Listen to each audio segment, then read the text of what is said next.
Bismillahirrahmanirrahim. Assalamualaikum warahmatullahi wabarakatuh. Saudara-saudariku, apa kabar? Semoga kita senantiasa dimuliakan oleh Allah Subhanahu wa taala. Alhamdulillah, bersyukur kepada Allah kita diberikan kesempatan kembali untuk mengkaji segala hal yang terdalam yang menghadirkan kemampuan untuk mendekat kepada Allah Subhanahu wa taala, meningkatkan iman, memperluas wawasan dan meningkatkan kualitas diri dan kehidupan kita di hadapan Allah dengan mengaji tuntunan ayat-ayatnya dalam Al-Qur'an dan pedoman petunjuk kehidupan dari sunnah Rasulullah SAW. Berjumpa kembali dalam kajian Aqsa Al-Qur'an Sunnah Solution. Kita awali dengan bermohon kepada Allah Subhanahu wa taala seperti biasa. Kita mohonkan semoga di antara hamba-hamba Allah yang belum beriman sampai dengan saat ini berkenan dikuatkan oleh Allah Subhanahu wa taala jiwanya untuk mampu bersyahadat sebelum diwafatkan oleh Allah Subhanahu wa taala. Pun demikian, semoga Allah mengangkat segala kesulitan yang kita alami, memberikan petunjuk dan hikmah di balik segala ujian agar kita lulus dan mendapatkan rahmat Allah Subhanahu wa taala. Untuk itu mari kita mencoba untuk melanjutkan kajian kita, menyambungkan di pertemuan yang lalu telah sampai kita di surah Al-Baqarah di ayat yang ke-6 dan ke-7.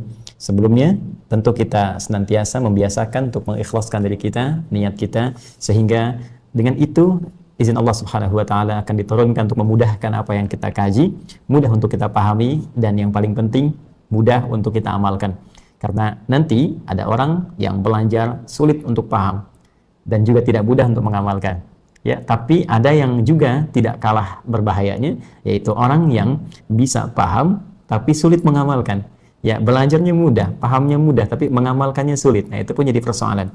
Karena itu, keikhlasan itu dasar yang paling utama dalam segala hal. Untuk menjadikan segala orientasi yang kita kerjakan tertuju untuk mendapatkan ridha Allah Subhanahu wa ta'ala. Itu kaidah dasar. Karena itu, hadis terkait yang disampaikan Rasulullah SAW senantiasa dijadikan oleh para ulama sebagai pembuka di antara kitab-kitab mereka.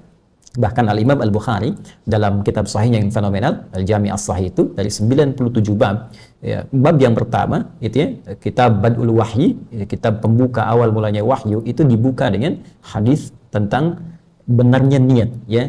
Dan Abi Hafs Umar bin Khattab radhiyallahu taala anhu qala Rasulullah sallallahu alaihi wasallam innamal a'malu binniyat wa innamal likulli imri'in ma nawa faman kanat hijratuhu ila Allah wa rasulih fa hijratuhu ila Allah wa rasulih. Ya, jadi segala perbuatan kita akan diukur dengan niat kita yang benar.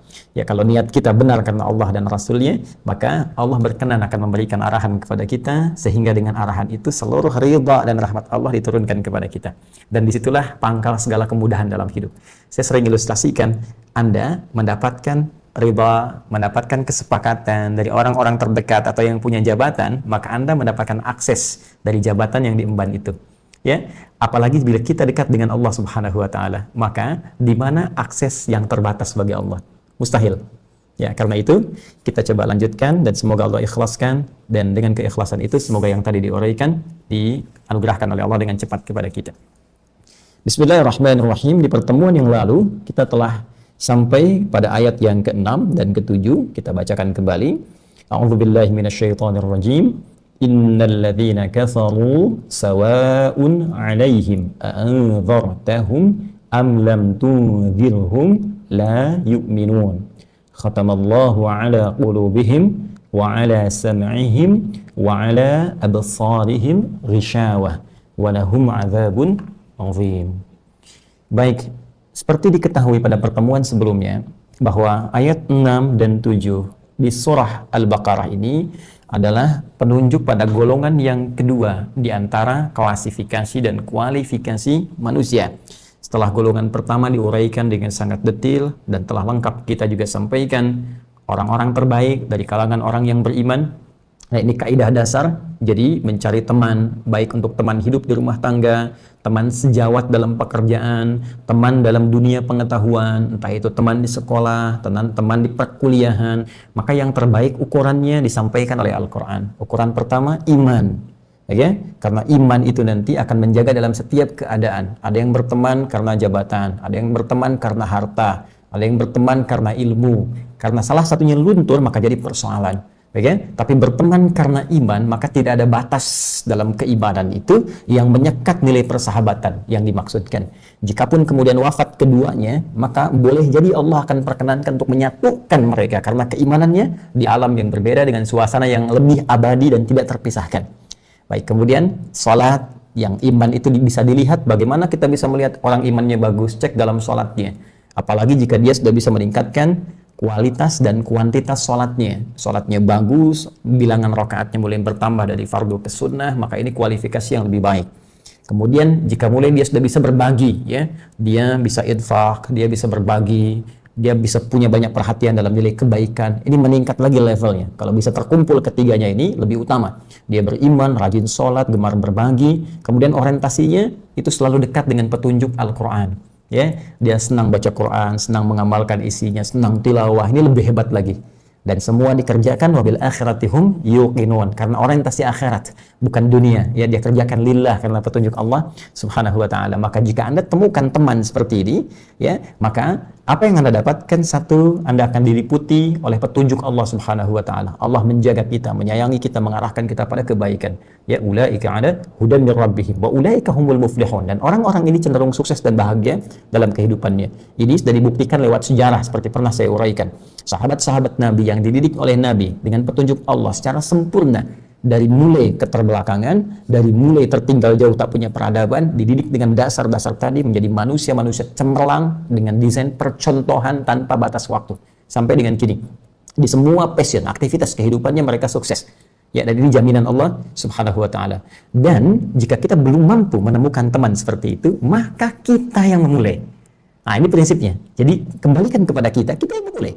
Mulai saat ini, kuatkan iman kita, dekati Allah Subhanahu wa taala, mulai tingkatkan sholat kita, mulai punya anggaran untuk berbagi dengan niat apa? Niat mendapatkan ridha Allah, seperti tadi dikatakan, ya.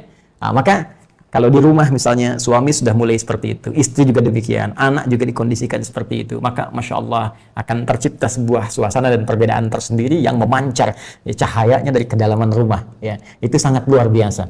Baik. Kemudian yang perlu dihindari seperti disampaikan di pertemuan lalu adalah golongan yang kedua, antitesis dari yang pertama, paradoks dari klasifikasi golongan awal, yaitu innalladzina kafaru, orang-orang yang memang menutupi diri mereka dari petunjuk Allah Subhanahu wa taala. Diksinya sangat halus tapi maknanya begitu dalam. Seperti diuraikan di pertemuan yang terdahulu bahwa kata kafaru, kata dasarnya infinitifnya dari kafar, jamaknya kafaru, bisa terambil dari al-kufru, itu langsung daddul iman, yang tidak beriman, atau al-kafru, ya, yang berarti menutup. Ya, menutup ini bisa umum dalam pengertian bukan hanya yang tidak beriman, tapi orang yang telah mengaku beriman tapi menutup dirinya dari petunjuk Allah Subhanahu wa taala sehingga jauh dari Allah. Ini yang kita terangkan pada pertemuan yang lalu, orang mengaku muslim tapi tidak sholat, tapi nggak mau zakat, tapi nggak suka dengan ajaran-ajaran Islam, tapi kalau dicek KTP-nya Islam, ya. Nah, ini kalau Al-Qur'an mengisyaratkan pasti akan ditemukan yang seperti itu. Ya, tinggal nanti pertanyaannya bagaimana cara mengobatinya, ya. Sekarang kita teruskan bahwa dari turunan ini muncul hibrida yang lain. Nanti ada kata kafir, kemudian turunan jamaknya kafirun seperti diuraikan pertemuan lalu, kemudian ada kufar dengan bentuk jamak dengan penekanan yang berbeda. Nah, secara singkat, keseluruhan makna ini memberikan pesan kepada kita, kata Al-Quran, kalau ada orang yang sudah menutup dirinya, ya, dan dia memang nggak mau dengar, sulit masuk ke telinganya, melihat pun tidak digunakan pandangannya, disampaikan pun tidak dicerna oleh akalnya, maka orang-orang seperti ini percuma kalau kita kemudian ingin ingatkan terus, karena memang sudah menutup diri. Karena itu Al-Quran katakan sawa'un 'alaihim anzartahum am lam tunzirhum la yu'minun. Engkau mau ingatkan atau tak ingatkan, karena dia masih menutup diri, belum buka itu sekatnya, maka nggak ada faedahnya. Sulit bagi dia untuk yakin, ya, kepada Allah Subhanahu wa taala pun untuk meyakini apa yang kau katakan. Kenapa? Karena perilakunya yang telah menutup bagian-bagian aspek informasi itu, menutup telinga, menutup matanya, menutup akalnya, itu yang menjadikan terkunci. Khatamallahu ala qulubihim wa ala sam'ihim wa ala absarihim ghishawa. Karena orang ini berperilaku menutup dirinya, maka hukum berlaku. Dia menutup, Allah kunci kemudian. Ya, dan terancam dengan siksa yang sangat pedih. Walahum adzabun azim. Saya ilustrasikan di pertemuan yang lalu, jangan salah memahami, ya. Saya katakan seperti orang masuk sekolah, ada ketentuan di sekolah siapa yang merokok maka dia dikeluarkan dari sekolah.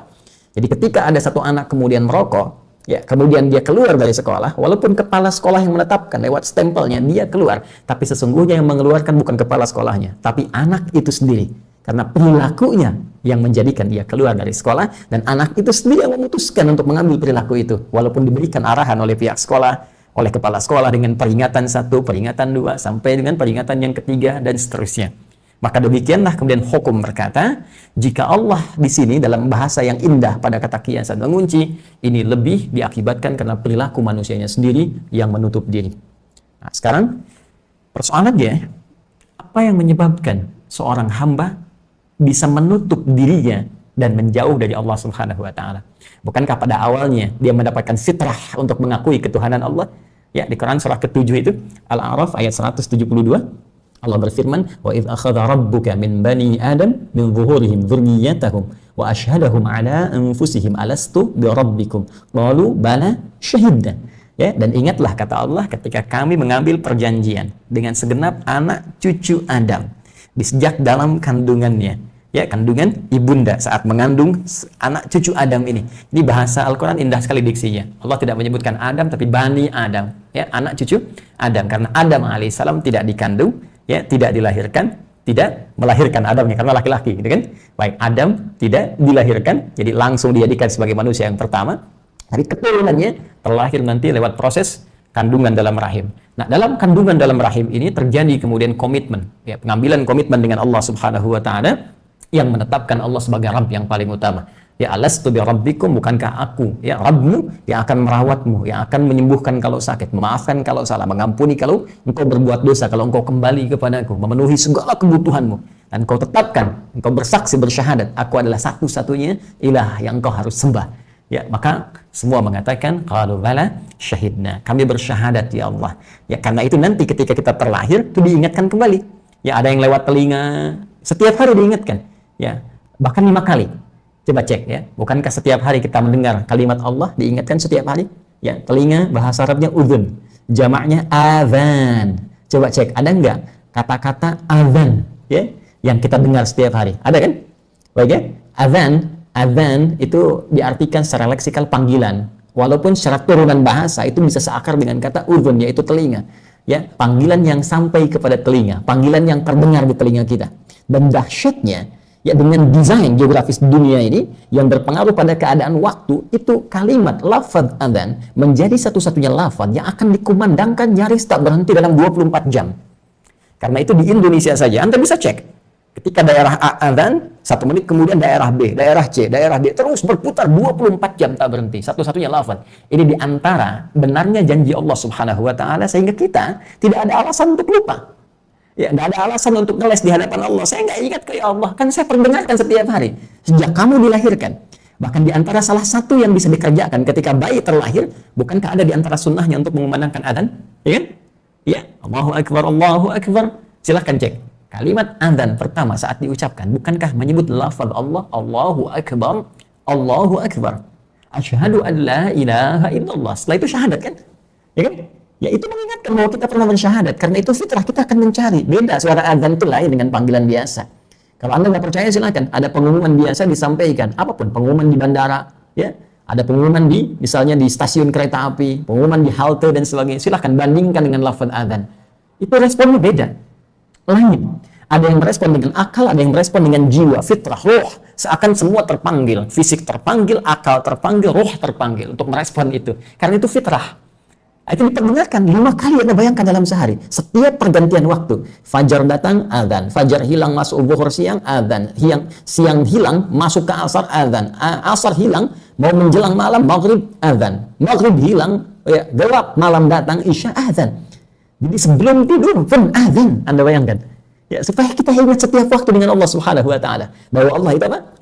Rabbul alamin, ya, Tuhan yang telah kita berkomitmen untuk menyembah satu-satunya Tuhan yang tidak ada selain Allah Subhanahu wa taala. Ini bagian pertama yang sangat menarik teman-teman sekalian. Jadi satu hal yang mesti kita tekankan dalam kehidupan kita, bahwa Allah dengan rahmatnya diberikan kepada kita semua selalu memberikan petunjuk arahan yang menguatkan bahwa kita itu pertama seorang hamba, ya. Yang kedua, kita punya misi kehidupan, bukan sekedar diciptakan, ada misi yang harus kita kerjakan, ya. Kemudian yang ketiga, ini yang patut diingat, bahwa kita akan pulang.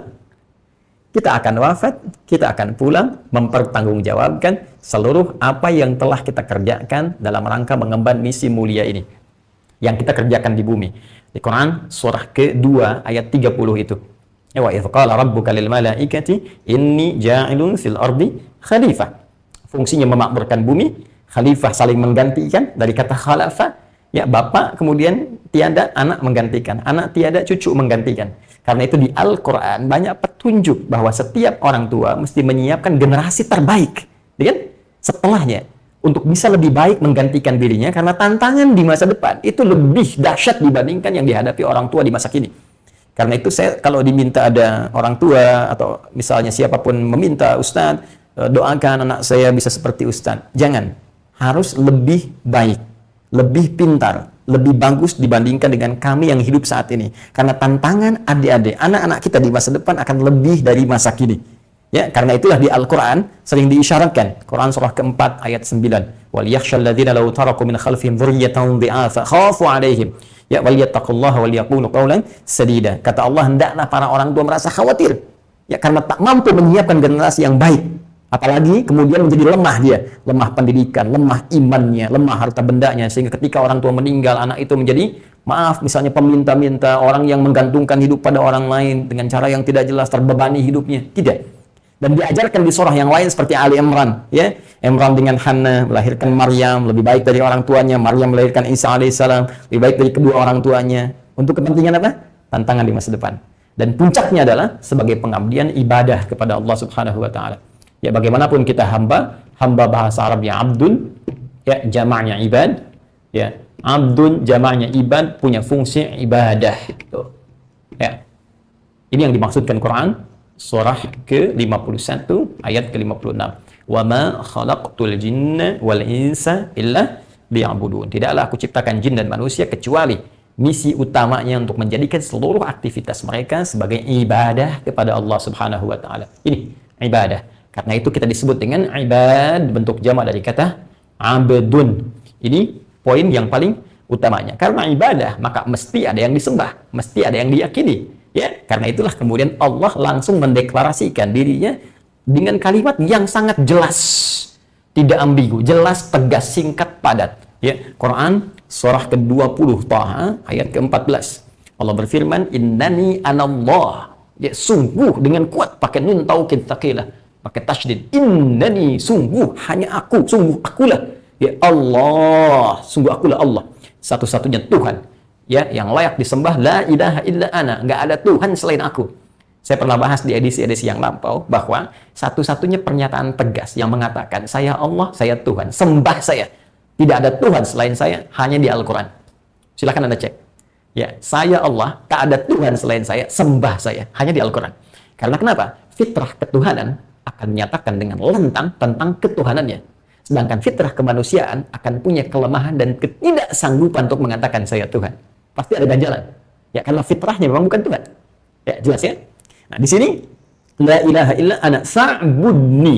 Lihat turunan katanya. Sa'budni, maka ibadahlah kepadaku, sembah aku. Ini perintahnya. Kita abdun, hamba, jamaknya ibad, punya fungsi misi kita ibadah, yang kita sembah Allah, dan Allah mengatakan fa'budni, fi'il amr dari kata abada ya'budu, yang turunannya adalah ini semuanya. Ya, karena itu tadi kita sampaikan bahwa kata kufron, ya, dhiddul iman, lawan dari kata iman, secara langsung antitesisnya. Tapi pun demikian Allah memberi kesempatan kepada kita semua untuk sepanjang hidup ini mendapatkan hidayah dari Allah, sehingga mendapatkan kembali kenikmatan iman yang mungkin terpengaruh oleh suasana-suasana tertentu yang menjauhkan kita dari Allah Subhanahu wa taala, sehingga kehilangan identitas yang paling utama, ya, yang telah bersyahadat itu sebagai hamba yang beriman kepada Allah Subhanahu wa taala. Ya, kembali dengan cepat teman-teman sekalian, setelah kita pelajari ada golongan kedua, golongan yang menutup diri, golongan yang bahkan telinganya tidak berfungsi, matanya tidak bisa berfungsi, hatinya tidak bisa berfungsi, bahkan terancam mendapat siksa yang berlipat ganda, yang tidak biasa.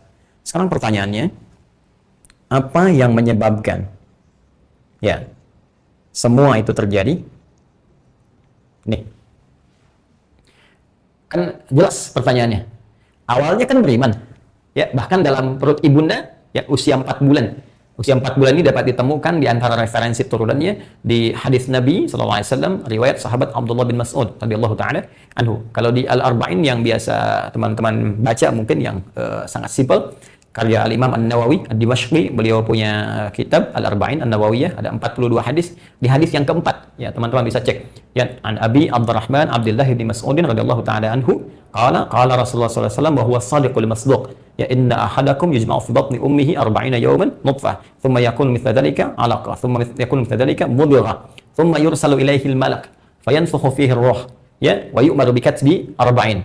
Pertama, bi kasbi rizqihi, ya, wa ajalihi. Kemudian setelah itu ditetapkan as-sa'idun huwa am-syaqiyun, dan seterusnya hadis. Jadi kata Nabi, setiap manusia, anak cucu Adam akan dibentuk dalam perut ibundanya dengan proses. 40 hari pertama berbentuk nutfah, pancaran spermatozoa menyatu dengan ovum, proses. Kemudian berproses sampai 40 hari yang kedua, berbentuk alaqah, zigot yang mulai menempel di dinding rahim. Kemudian setelah itu 40 hari ketiga jadi mudghah. Ini sudah bahasa kedokteran sekarang. Ya, jadi berkembang, sudah berbentuk daging sekeratan. Ya, dalam usia 120 hari ini, 40 hari ketiga, 120 hari, artinya 4 bulan. Maka diutuslah malaikat oleh Allah Subhanahu wa taala, diperintahkan dengan izin Allah untuk meniupkan roh. Jadi usia 4 bulan itu, seorang yang tengah mengandung, usia 4 bulan, itu sudah berisi roh di dalam janinnya, sudah ada rohnya. Ya, karena itu nanti ada ketentuan tersendiri. Nanti lain waktu kalau kita masuk kepada bab tentang fikih rumah tangga, pernikahan, kita bisa bahas ini. Poinnya adalah, ketika roh sudah masuk ini, nah inilah terjadilah kemudian perjanjian dengan Allah Subhanahu wa taala yang terdokumentasikan secara abadi di Quran surah kedua ayat 172. Dan diingatkan perjanjian ini bahkan sejak terlahir. Baru lahir sudah diadzani dengan kalimat Allah. Ya, Allahu Akbar, Allahu Akbar. Kemudian setiap hari benar 5 kali dalam sehari. Tapi begini, ini sebelum lahir sudah mendengar ada perjanjian dengan Allah. Saat lahir dikumandangkan adzan di telinganya. Tiap hari mendengar adzan, kok bisa tiba-tiba jadi kufur? Bahkan nggak kenal Allah. Ya, bahkan yang paling dahsyat membenci Allah. Anda kebayang nggak? Saya aja nggak kebayang. Kebayang nggak? Ya, yang dikasih hidup, mengaku ini Tuhan saya, ketika lahir tiba-tiba berkembang, kok bisa jadi nggak kenal, bahkan benci? Anda bayangkan? Ya, ya. Nggak usah masuk ke situ lah, dengan logika sederhana saja. Ada orang datang kepada Anda kasih modal. Ini modal usahanya ya, kalau nanti kamu sakit, kamu bisa gunakan ini. Ada masalah datang pada saya, ini nanti saya berikan. Ini jaminannya.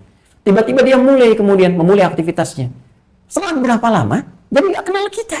Dipanggil nggak nengok, dihubungi nggak jawab, di WA nggak ada balasan. Yang paling bahaya, ketika tiba-tiba ketemu, jadi benci sama kita. Itu kan paling aneh. Ya, nah apa penyebabnya? Apa yang menyebabkan hamba itu bisa kufur, menjauh dari Allah, bahkan menutup dirinya? Kan? Baik, ini satu. Kedua, bagaimana solusinya? Jika ada seorang hamba kadung terjebak dalam persoalan ini yang dimaksudkan, sehingga menjauh dari Allah, bahkan ada sifat-sifat kebencian tersendiri, apakah punya kesempatan ia ya untuk kembali kepada Allah, menjadi hamba bahkan yang paling taat? Apa solusi yang bisa dihadirkan untuk mengentaskan kekufuran sehingga dengan itu kembali mendekatkan diri kita kepada Allah Subhanahu wa taala? Termasuk kita akan temukan di sini apakah ada peluang rahmat Allah diberikan dalam masih suasana demikian. Kita akan lihat pembuktian dari sifat Rahman Allah ya kepada hamba yang paling benci pun kepada Rabbnya, apakah masih tertuang rahmatnya untuk mengampuni dosa dan menyayanginya. Ini yang kita akan lihat ya. Kemudian yang ketiga ya, kita akan cek kesempatan ya untuk mendapatkan solusi ini berlaku sampai kapan batasnya. Dan terakhir, yang keempat, muaranya. Akhirnya, bagi orang-orang yang sekiranya kembali kepada Allah, apa yang dia dapatkan, dan bagi hamba-hamba yang tetap memilih dalam kekufurannya, menutup dirinya, menjauh dari Allah, apa yang nanti dia raih sebagai konsekuensinya. Itu nanti kita bahas setelah menunaikan sholat Isya berjamaah, bertepatan dengan suara azan, kembali diperdengarkan nama Allah supaya kita mendekat kepadanya. Karena itu, ayo kita cepat respon, jawab panggilan itu, siapkan diri kita dengan penampilan terbaik untuk menjadikan hamba kita kembali menjadi fitrah untuk mendekat kepada Allah. Ya, baik, sudah terdengar juga suara azan, kita jeda dulu. Allahu Akbar, Allahu Akbar. Kita sambungkan setelah menunaikan salat Isya berjamaah. Subhanakallahumma wa bihamdika, asyhadu an la ilaha illa anta, astaghfiruka wa atubu ilaik. Assalamualaikum warahmatullahi wabarakatuh. Saudara-saudariku, kita telah menunaikan sholat Isya berjamaah. Alhamdulillah, semoga sholat kita dan seluruh rangkaian ibadah yang menyertainya, baik sebelum, qabliyah, ataupun setelahnya, ba'diyah, berkenan diterima oleh Allah Subhanahu wa Ta'ala dengan penerimaan terbaik, insya Allah. Pun demikian, seperti biasa, kita juga turut mendoakan saudara-saudari kita yang belum menunaikan sholat Isya atau dalam rentang perbedaan waktu tertentu, karena mungkin terhubung dengan acara kita di belahan dunia yang berbeda, bukan di wilayah Indonesia, mungkin sudah masuk ke waktu yang lain atau bahkan belum masuk di waktu-waktu sholat, bahkan sebelum Isya. Kita bermohon pada Allah semoga dimudahkan untuk menunaikan sholat dan diberikan semangat untuk menunaikannya dalam keadaan khusyuk dan maksimal, insya Allah. Kita lanjutkan. Telah kita tuntaskan satu paparan bahwa golongan kedua dari hamba-hamba Allah yang menutup dirinya sampai disebut oleh Allah Subhanahu wa Ta'ala dengan diksi kafarul, orang-orang yang ingkar, yang menutup diri, yang sulit diingatkan, bahkan kemudian seakan-akan ada sekat yang menutup di pendengaran mereka, di penglihatannya terhalang, sampai di hati mereka pun sulit mencerna, sehingga diancam dengan ancaman yang sangat dahsyat. Nah, pertanyaannya, belum tuntas kita mengkaji dua ayat di ayat ke-6 dan 7 Al-Baqarah ini. Sebelum kita masuki 4 persoalan penting yang tadi telah kita tuliskan menjelang Isya. Ya, satu, apa yang menyebabkan kekufuran ini terjadi, bahkan kemudian begitu kuat menutup sumber-sumber informasi yang mungkin menjadikan seorang hamba dekat dengan Allah. Ya kan, sumber informasi itu yang paling pokok, itu kan ada 3. Ya, pendengaran, ini yang paling utama. Sejak seseorang terlahir, sebelum matanya berfungsi dengan jelas, maka bayi akan memaksimalkan pendengarannya terlebih dahulu. Kemudian penglihatan, lalu setelah itu ke akal pikirannya. Nah, apa yang menyebabkan seluruhnya ini kemudian menjadi seakan-akan tidak berfungsi dengan maksimal? Ya, urusan dunia bisa cepat, tapi dalam rangka mengenal Allah bisa sulit, bahkan menjadi antitesis sampai melahirkan kebencian. Nah, ini faktor pertamanya apa? Nah, kemudian adakah solusi untuk mengatasi persoalan yang dimaksudkan? Bagaimana? Apakah terbuka bagi orang dimaksud, bahkan sekeras-kerasnya masih adakah kemudian peluang untuk kembali? Lalu caranya seperti apa? Ya, lalu kemudian sampai kapan kesempatan itu akan terbuka? Ya, dan yang terakhir, apa muaranya jika kemudian orang yang tadi terkategorikan pada kategori kafaro, ingkar, sulit, menutup diri, lantas dia mau bertobat, tobat dari kata taba, kembali kepada jalan mulanya, ya, dan menjadi saleh, muaranya seperti apa? Tapi kalau dia bertahan dengan kekufuran dan menjadi salah, seperti apa muara yang disiapkan oleh Allah Subhanahu wa Ta'ala untuk menjemput ia saat kembali dihisab di hadapan Allah Subhanahu wa Ta'ala. Itu yang coba kemudian kita lanjutkan. Baik, kita akan mulai dulu teman-teman sekalian dengan Quran surah ke-30, ya, Ar-Rum ayat ke-30. Ya. Surah Ar-Rum ayat yang ke-30, surah 30 ayat ke-30. Kita akan mulai dari landasan pertama ini untuk mendapatkan informasi dari Al-Quran tentang fitrah awal setiap hamba Allah, setiap manusia. Ya, Allah sampaikan, fa'aqim wajhaka lid-dini hanifa. Ya, fa'aqim wajhaka lid-dini hanifa. Saya tuliskan, ya, fa'aqim wajhaka, ya, lid-dini hanifa. Seperti ini. Teruskan. Fitratallahi allati fataran nasa 'alaiha. Lalu disebut kemudian kalimat ini sebagai fitrah. Lanjutkan. Fitratallah. Ta'nya maftuhah, terbuka. Ya. Fitratallahi allati, ya, fataran nasa 'alaiha. Fataran nasa 'alaiha. Ya. La tabdila li khalqillah, dzalika ad-dinul qayyim, dzalika ad-dinul qayyim, walakinna aktsaran nasi la ya'lamun. Baik, saya tahan sampai di sini. Itulah Quran surah ke-30 Ar-Rum ayat 30. Sekarang perhatikan baik-baik. Kita mulai dari dasarnya dulu ya. Saya menginginkan kita semua paham. Jadi bukan terfokus pada hafalan, tapi lebih pada pemahaman. Ya, hafal, paham, bagus. Ya, tapi paham itu yang paling utama. Dengan pemahaman ini kita bisa mengerti dan mengambil sikap yang sesuai. Ya, perhatikan baik-baik. Fa'aqim wajhaka lid-dini hanifa. Ada perintah dalam Al-Quran, maka segeralah. Fa itu, yaitu cepat menunjuk harfu atfin, ya, bila hudud. Yarbutu baina syai'aini bila hudud. Huruf ataf menyambungkan dua hal, ya kan? Tanpa jeda, cepat sifatnya. Ya, jadi ada satu kegiatan disambungkan dengan kegiatan yang kedua, antara satu dengan dua cepat jadinya. Ya, di sini Allah menciptakan kita, Allah memberikan kita kesempatan beraktivitas. Setelah tercipta diminta beraktivitas, apa yang harus kita lakukan? Maka Allah berikan kemudian sebuah kalimat yang tegas, cepat, cepat, jangan tunda. Aqim wajhaka lid-dini hanifa. Ya, hadapkan dirimu patuh pada ketentuan ad-din hanif. Ya, ketentuan ad-din yang lurus, yang benar, yang jelas. Ya, hanif itu lurus, tidak menyimpang, baik, ya, kemudian jelas, mulia. Itu hanif. Baik. Lihat baik-baik. Hadapkan dirimu sepenuhnya. Wajah itu, teman-teman, bisa punya dua arti. Wajah dengan jamak wujuh itu bisa berarti ini bagian depan dari penampakan kepala kita disebut dengan wajah ini, ya.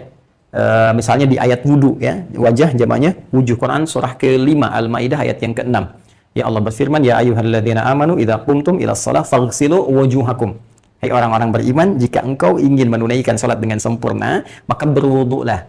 Maka di antara yang pokok dalam wudu itu ada 4. Ya, bagian pertama yang wajib untuk dibasuh, faghsilu wujuhakum, basahlah wajah kalian, basuh wajah. Yang dimaksud bagian depan dari kepala di sini. Ya, yang biasa kita lakukan dalam wudu, termasuk sampai dengan ke bagian bawah dagu. Ya, bila ada jenggot di selai-selai. Ini bagian depan wajah. Jamaknya apa? Wujuh. Bisa juga berarti menunjuk pada makna keseluruhan diri kita. Dari ujung kepala sampai ujung kaki. Jika kita ingin memasrahkan sesuatu sepenuhnya dari ujung kepala sampai ujung kaki, maka orang Arab mengatakan inni wajjahtu. Ya, saya pasrahkan sepenuhnya diriku. Ya, jadi seluruhnya dari ujung kepala sampai ujung kaki. Ada di antara yang populer di doa istiftah ketika mengatakan inni wajjahtu, ya kan? Atau wajjahtu wajhiya lilladzi fataras samawati wal ardh hanifan muslima wa ma ana minal musyrikin. Baik, aku hadapkan diriku sepenuhnya dari ujung kepala sampai ujung kaki untuk tunduk patuh kepada Allah. Ya, wa ma ana minal musyrikin, dan tidak aku termasuk bagian dari orang yang syirik. Ketika Anda mengatakan wa ana minal muslimin di ujungnya dan aku bagian orang yang patuh, artinya apa? Artinya orang ini setelah dia mengucapkan kalimat itu akan komitmen dari ujung kepala sampai ujung kakinya akan patuh terhadap ketentuan Allah. Ayo, siapa yang baca doa iftitah? Istiftah menggunakan yang tadi. Bahkan digabungkan, ya. Jadi dari 9 doa itu kan ada yang digabungkan. Allahu akbar kabira, alhamdulillahi katsira, subhanallahi bukratan wa asila. Ya? Kemudian wajjahtu wajhiya lilladzi fataras samawati wal ardh. Ayo, siapa yang kemarin berkorban? Ya, bukankah saat hewan itu disembelih, lantas setelah selesai disembelih, ya kan menghadap ke kiblat tuh, ya, lalu disembelih kan, bismillahi Allahu akbar, Allahumma hadza min fulan, kan, sembelih, bismillahi Allahu akbar. Setelah selesai kan Anda berdoa kan menghadap kiblat, inni wajjahtu wajhiya lilladzi fataras samawati wal ardh, dan seterusnya. Ya, perhatikan, orang-orang yang membaca kalimat ini, doa yang tersambung langsung ke Rasulullah SAW, artinya dia berkomitmen untuk patuh kepada ketentuan Allah dari ujung kepala sampai ujung kaki. Artinya kalau ada orang sholat, baca wajah tuh, tapi setelah sholat, wajahnya jauh dari ketentuan Allah. Wajahnya berpaling dari ketentuan Allah. Pandangannya tidak terjaga. Telinganya mendengar yang diharamkan Allah. Lisannya bicara pada yang dilarang. Artinya ada yang kontradiktif dengan kalimatnya saat sholat. Coba, kalau yang diucapkan dengan yang dilakukan tidak sama, namanya apa? Anda membuka sholat dengan mengatakan di hadapan Allah. Bukankah sholat menghadap kepada Allah? Kan? Allah menyaksikan kita, kita yakin. Lalu Anda mengatakan, ya Allah, saya patuh kepadamu dari ujung kepala sampai ujung kaki. Tapi mulut nipu juga, tangan korupsi juga, kaki maksiat juga. Ini artinya apa? Ya, ada yang tidak sama. Ada sifat dan sikap yang tidak koheren, tidak sesuai di sini. Ada sesuatu yang salah. Pun demikian, setelah kita berkorban itu, harusnya merubah diri kita lebih patuh dengan Allah. Makanya ibadahnya disebut kurban. Dari kata koruba artinya dekat. Kalau ditambah alif dan nun di ujungnya, itu formulanya menjadi sighah mubalaghah, bentuk superlatif. Semakin banyak, semakin dekat. Artinya apa? Orang ini setelah dia ibadah, selama 10 hari, bulan Dzulhijjah itu di awalnya, diakhiri dengan korbannya, tambah dengan hari tasyriknya untuk bersyukur. Menandakan apa syukurnya? Menandakan kedekatan dengan dia, dengan Allah yang bertambah. Karena itu disebut dengan korban. Seperti ini tulisannya, korban. Ya, dari kata koruba, diserap ke dalam bahasa Indonesia menjadi kerabat, karib, teman karib. Karib itu bahasa Arab, dari kata korib. Korib. Ya, ala inna nasrullahi qarib, Quran surah kedua di akhir ayat 214. Qarib, teman dekat. Diserap ke dalam bahasa Indonesia, karib, teman karib. Ya, Nah, kalau Anda ingin tambahkan menjadi bentuk superlatif, ya maka buang ya-nya, tambahkan alif di ujungnya dan nun menjadi kurban. Formulanya fu'lan. Wazannya, timbangannya. Ya seperti gufran yang banyak ampunannya. Allah punya banyak ampunan yang akan diberikan pada kita tanpa batas. Korban yang bertambah kedekatannya. Dikembali ke awal. Jika kita katakan dari ujung kepala sampai ujung kaki, ingin kita pasrahkan, maka kalimatnya menggunakan wajah. Jelas? Baik, maka Allah perintahkan kepada kita di Al-Quran, perhatikan, fa'aqim wajhaka. Maka hadapkan dirimu sepenuhnya. Ini dalam bahasa Arab jelas kalimatnya. Maksud hadapkan di sini patuh, sepatuh-patuhnya, dari ujung kepala sampai ujung kaki. Lidini, pada ketentuan ad-din. Tuh. Apa yang dimaksud ad-din ini? Ya, tidak ada tafsir lain. Kecuali langsung keterangan Allah. Jadi kalau Allah menerangkan, kalau ingin lihat keterangannya, penjelasannya, cek lagi pada keterangan yang berasal dari firman Allah juga. Ya, kemudian cek penjelasan Rasulullah yang menafsirkan apa yang diterangkan oleh Allah tadi. Lalu disampaikan kepada sahabatnya, sahabat menyampaikan pada generasi setelahnya sampai ke kita. Disebut dengan para ulama sebagai pewaris Nabi SAW. Sekarang perhatikan. Ketika Allah mengatakan, fa'akim wajhaka lid-din, hadapkan, patuh sepenuhnya dari ujung kepala sampai ujung kaki pada ketentuan ad-din. Kita bertanya, ya Allah, ad-din di sini apa? Karena nanti ada di ayat juga lakum dinukum waliyadin di surah Al-Kafirun itu, ya kan?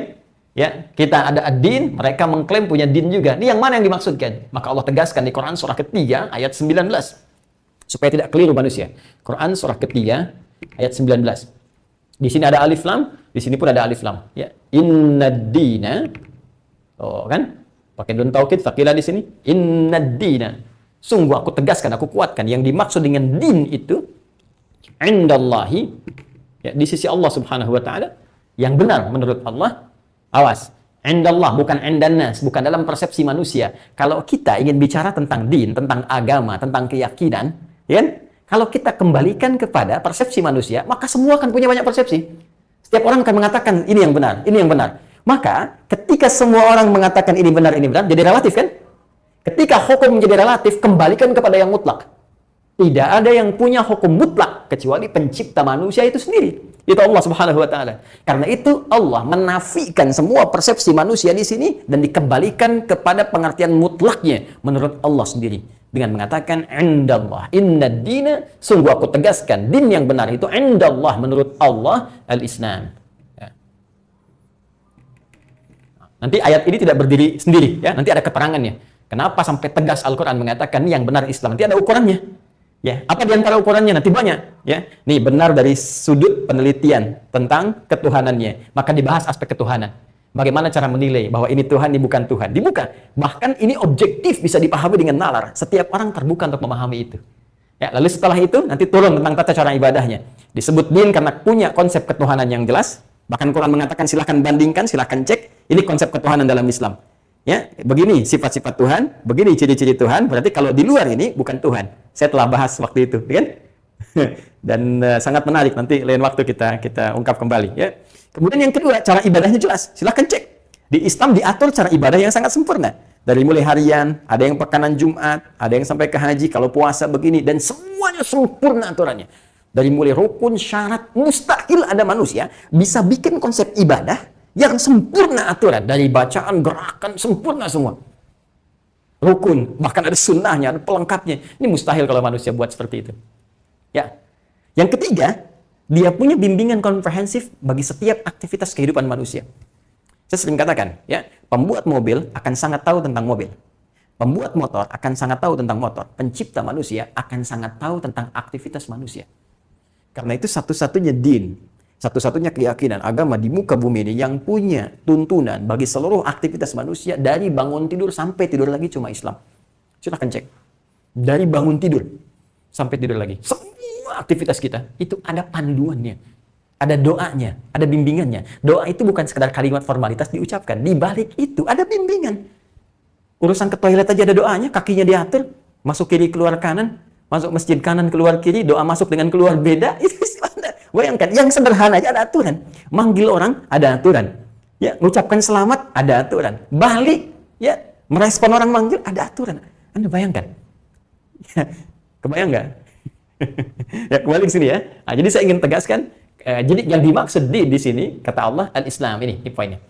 Ini kita membahas dalam persepsi keislaman ya. Kalau yang lain punya sudut pandang berbeda, kita menghormati. Tapi juga kita membuka untuk argumentasi ini supaya dipahami dengan baik. Kita tidak ada ajaran untuk memaksa orang lain. Karena itu dilarang dan tidak diperkenankan. Ya, tapi kalau orang ingin belajar, kita menerangkan sepenuhnya secara terbuka tanpa menyembunyikan apapun. Karena hak untuk berkeyakinan, hak beragama adalah hak dasar bagi setiap manusia yang bahkan dihormati oleh Al-Quran. Tinggal nanti setiap orang bertanggung jawab dengan keyakinan yang akan diambil, tapi kita punya tanggung jawab untuk menerangkan kebenaran di balik setiap pemahaman. Jelas? Nah, kembali ke sini. Jadi, fa'aqim wajhaka lid-dini hanifa, maka patuhlah kamu dari ujung kepala sampai ujung kaki terhadap ketentuan ad-din, yaitu Islam. Hanifa dengan cara yang benar. Jadi di sini Allah sudah memberikan kisi-kisi bahwa di Islam itu ada aturan yang mengatur kita bertindak, bersifat dan bersikap dari ujung kepala sampai ujung kaki. Makanya silahkan ada aturan tentang cara berpikir. Tuh, jangan berprasangka buruk pada orang, berprasangka yang baik kepada Allah. Bagaimana merencanakan sesuatu, kan pikiran kita tuh, aturan untuk pikiran ada. Mata diatur, begini cara melihat, jangan lihat yang jelek, ya lihat yang baik-baik. Bagaimana cara bertutur dengan lisan, ada aturan. Cara mendengar ada, sampai ke ujung kaki. Di Islam ada semua. Kata Allah patuhi itu. Hanifah dengan cara yang benar, konsisten. Ya, jangan karena ada kepentingan baru dikerjakan begini. Nggak ada kepentingan yang lain lagi. Ada konsisten dalam kebaikan. Nah, ternyata berislam ini, teman-teman sekalian, berislam, patuh pada ketentuan dengan cara yang baik, yang melahirkan kebahagiaan dunia dan akhirat itu fitrah. Nih, fitratallahi allati fataran nasa 'alaiha adalah fitrah yang Allah telah berikan, Allah telah anugerahkan pada setiap manusia. La tabdila li khalqillah, tidak ada perubahan dalam segala apa yang telah Allah tetapkan. Jadi Allah sudah kasih itu sebagai anugerah. Dzalikad dinul qayyim, inilah agama yang lurus, yang benar. Walaupun kebanyakan manusia tidak mengetahui, walakinna aktsaran nasi la ya'lamun, tidak menyadarinya. Jadi poin pertama, saya ingin tegaskan bahwa berislam itu fitrah. Ya, berislam, beragama dengan benar, ya, memandang dengan benar, mendengar dengan benar, bicara dengan benar, ya, melangkah kepada kebenaran itu fitrah. Makanya kebenaran itu fitrah yang melekat pada diri manusia. Termasuk menyembah Tuhan yang benar, ya, berakidah yang benar, itu fitrah. Artinya apa? Berislam ini sudah Allah berikan sebagai bawaan fitrah kehidupan manusia, fitrah. Ya. Karena itu di antara fitrah manusia itu ada kecenderungan untuk berdin, beragama, akan mencari. Ya. Dari sini kemudian bahkan Allah tegaskan di Quran tadi, surah ke-7 ayat 172. Ya. Wa idz akhadha rabbuka min bani adama min zuhurihim dzurriyyatahum wa asyhadahum ala anfusihim alastu birabbikum qalu bala syahidna. Jadi bahkan dalam usia kandungan tadi kurang lebih 4 bulan, ya, telah terjadi kemudian dialog komitmen untuk bersyahadat kepada Allah. Jadi fitrah ini dibuktikan dengan syahadat yang bahkan telah berlangsung dalam rahim ibunda. Disampaikan untuk meyakini Allah Subhanahu wa taala sebagai satu-satunya Tuhan yang menjadi acuan dalam kehidupan kita sejak mulai terlahir sampai dengan kembali kepada Allah Subhanahu wa taala. Ini poinnya. Jadi ini fitrah. Sekarang pertanyaannya, tadi, kenapa fitrah ini tiba-tiba bisa berubah fatal? Yang tadinya berislam, beriman, mukmin, ya, punya keyakinan kuat kepada Allah, tiba-tiba ini bisa berubah menjadi redaksi yang sangat menyeramkan dalam diksi Al-Quran, yaitu kata kafar. Innal ladzina kafaru. Kok bisa tertutup gitu loh? Bahkan jadi benci dengan Islam. Ya. Yang paling bahaya tuh ngaku Islam tapi benci Islam. Yang paling aneh itu. Ya. Ya kan, ya, banyak kontradiktifnya. Kok bisa benci dengan Allah? Bisa nggak suka gitu. Nah, ini penyebabnya apa? Persoalannya apa? Nah, ini yang coba kita tuntaskan. Baik, yuk kita mulai bagaimana sesuatu yang fitrah ini kemudian tiba-tiba bisa berubah, terpengaruh menjadi satu aktivitas yang sangat menyeramkan, ya, juga sangat membingungkan dan melahirkan keanehan tersendiri. Apa penyebabnya? Baik, kita lacak dulu teman-teman sekalian. Sebelum kita mencari redaksi dalam Al-Quran, kita lacak dulu di hadis Nabi Sallallahu Alaihi Wasallam. Salah satunya ada di hadis Muslim, kita ambil hadis Muslim, ya. Nomor hadis 4932. Kalau tidak sama nomornya, cari riwayatnya sahabat Abu Hurairah radhiyallahu taala anhu, rawinya Abu Hurairah. Ya. Sudah? Di bab tentang pembahasan al-qadar, ya, makna qauli Nabi sallallahu alaihi wasallam, "Ma min mauludin illa yuladu 'alal fitrah." Yuk kita lihat. Haddatsana qala, ya, qala Rasulullah sallallahu alaihi wasallam, perhatikan, "Ma min mauludin." Ma min mauludin. Ma min mauludin. Redaksi lain mengatakan kullu mauludin, ya. Ma min mauludin illa yuladu 'alal fitrah. Redaksinya. Ma min mauludin.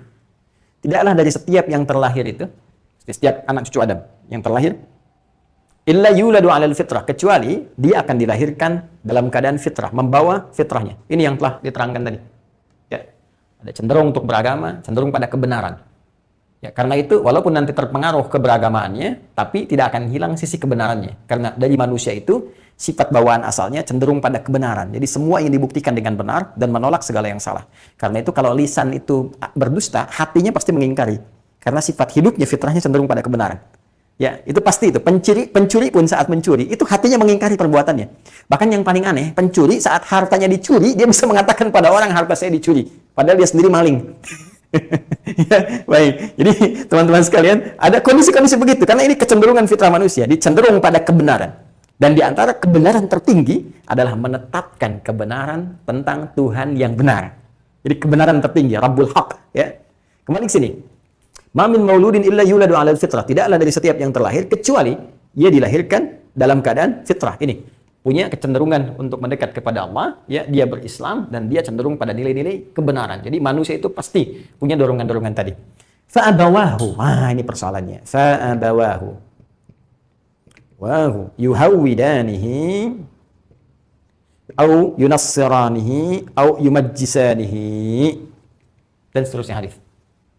Fa'abawahu, ini kita tajamkan sedikit, saya katakan tajamkan karena ada sebagian yang menerjemahkan terlalu tekstual dan tidak melihat keluasan maknanya, sehingga seakan-akan terbatasi dalam pengertian yang sempit, padahal ini maknanya luas. Fa'abawa ada yang mengartikan kedua orang tuanya, ya. Abun, abawa, orang tua. Padahal abawa, ya, terlebih kata abawa, itu lebih menunjuk kepada lingkungan terdekat yang memengaruhi. Ya, ini lingkungan terdekat yang memengaruhi. Ya, memberikan pengaruh paling kuat. Ini yang bisa memberikan pengaruh kepada anak sehingga masa pertumbuhannya satu bisa menjauh dari nilai-nilai kebenaran. Ya, jangan dibatasi oleh orang tua saja. Boleh jadi anak lahir, ibunya mungkin meninggal. Bahkan ayahnya misalnya sudah meninggal sebelum terlahir. Ya, seperti dialami Rasulullah SAW. Kemudian dia dilahirkan, ya, bahkan ada yang saat terlahir ibunya kemudian meninggal, jadi yatim piatu, diasuh mungkin oleh pamannya, oleh kakeknya dan sebagainya. Jadi abawa tidak mutlak diterjemahkan dengan orang tua. Ya, boleh jadi bahkan orang tuanya baik. Bahkan ada kasus begini, ada kasus yang pernah sampai kepada kami, orang tua merawat dengan baik, disekolahkan tempat yang baik, sampai TK baik, SD baik, ya, SMP baik, SMA baik, begitu masuk kampus, tiba-tiba terjadi perubahan yang sangat dahsyat. Nah, jadi yang merubah dia dari nilai-nilai kebenaran tadi, kata-kata yang biasanya bicara baik, tiba-tiba bicara yang kasar, bicara yang kotor, mata mulai memandang yang keliru, dan puncaknya adalah tidak mengenal Allah Subhanahu wa taala. Puncaknya. Ya, yuhawwidanihi, menjadikan dia tidak kenal Allah, bisa menjadi Yahudi, yunassiranihi, menjadi Nasrani, yumajjisanihi, menjadi Majusi, dan hal-hal lain yang menjadikan dia tidak kenal Allah Subhanahu wa taala. Ini puncaknya. Awalnya dia menjauh dari nilai-nilai kebenaran karena pengaruh lingkungan sekitarannya. Ini poinnya. Jadi ternyata, teman-teman sekalian, hal yang menjadikan seseorang bergeser dari fitrah, ya, sampai puncaknya menjadi kafarut, ini faktor utamanya lingkungan yang paling dekat yang memberikan pengaruh. Simpan dulu yang ini. Ya, kita ambil makna luas dulu. Tadi, ini bisa berarti nilai kebenaran, fitrah itu.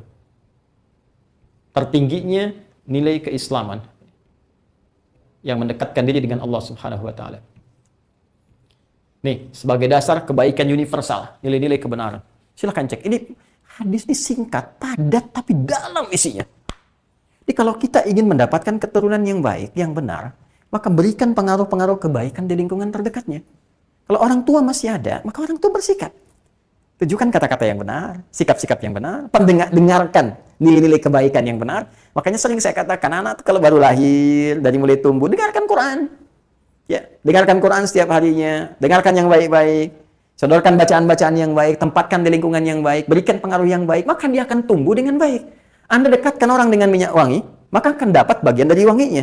Anda dekatkan dia dengan hal yang lain, maka dapatkan pengaruh dari hal yang dia dekati itu. Terus sudah wajar hukum. Ya, maka kalau kita tarik pun lebih daripada itu, ke sini misalnya, ini yang paling fatal.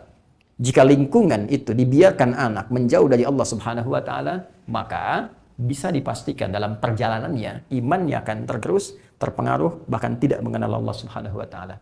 Sekarang saya tanya pada Anda, mohon maaf ya, saya batasi dalam keluarga Muslim dulu.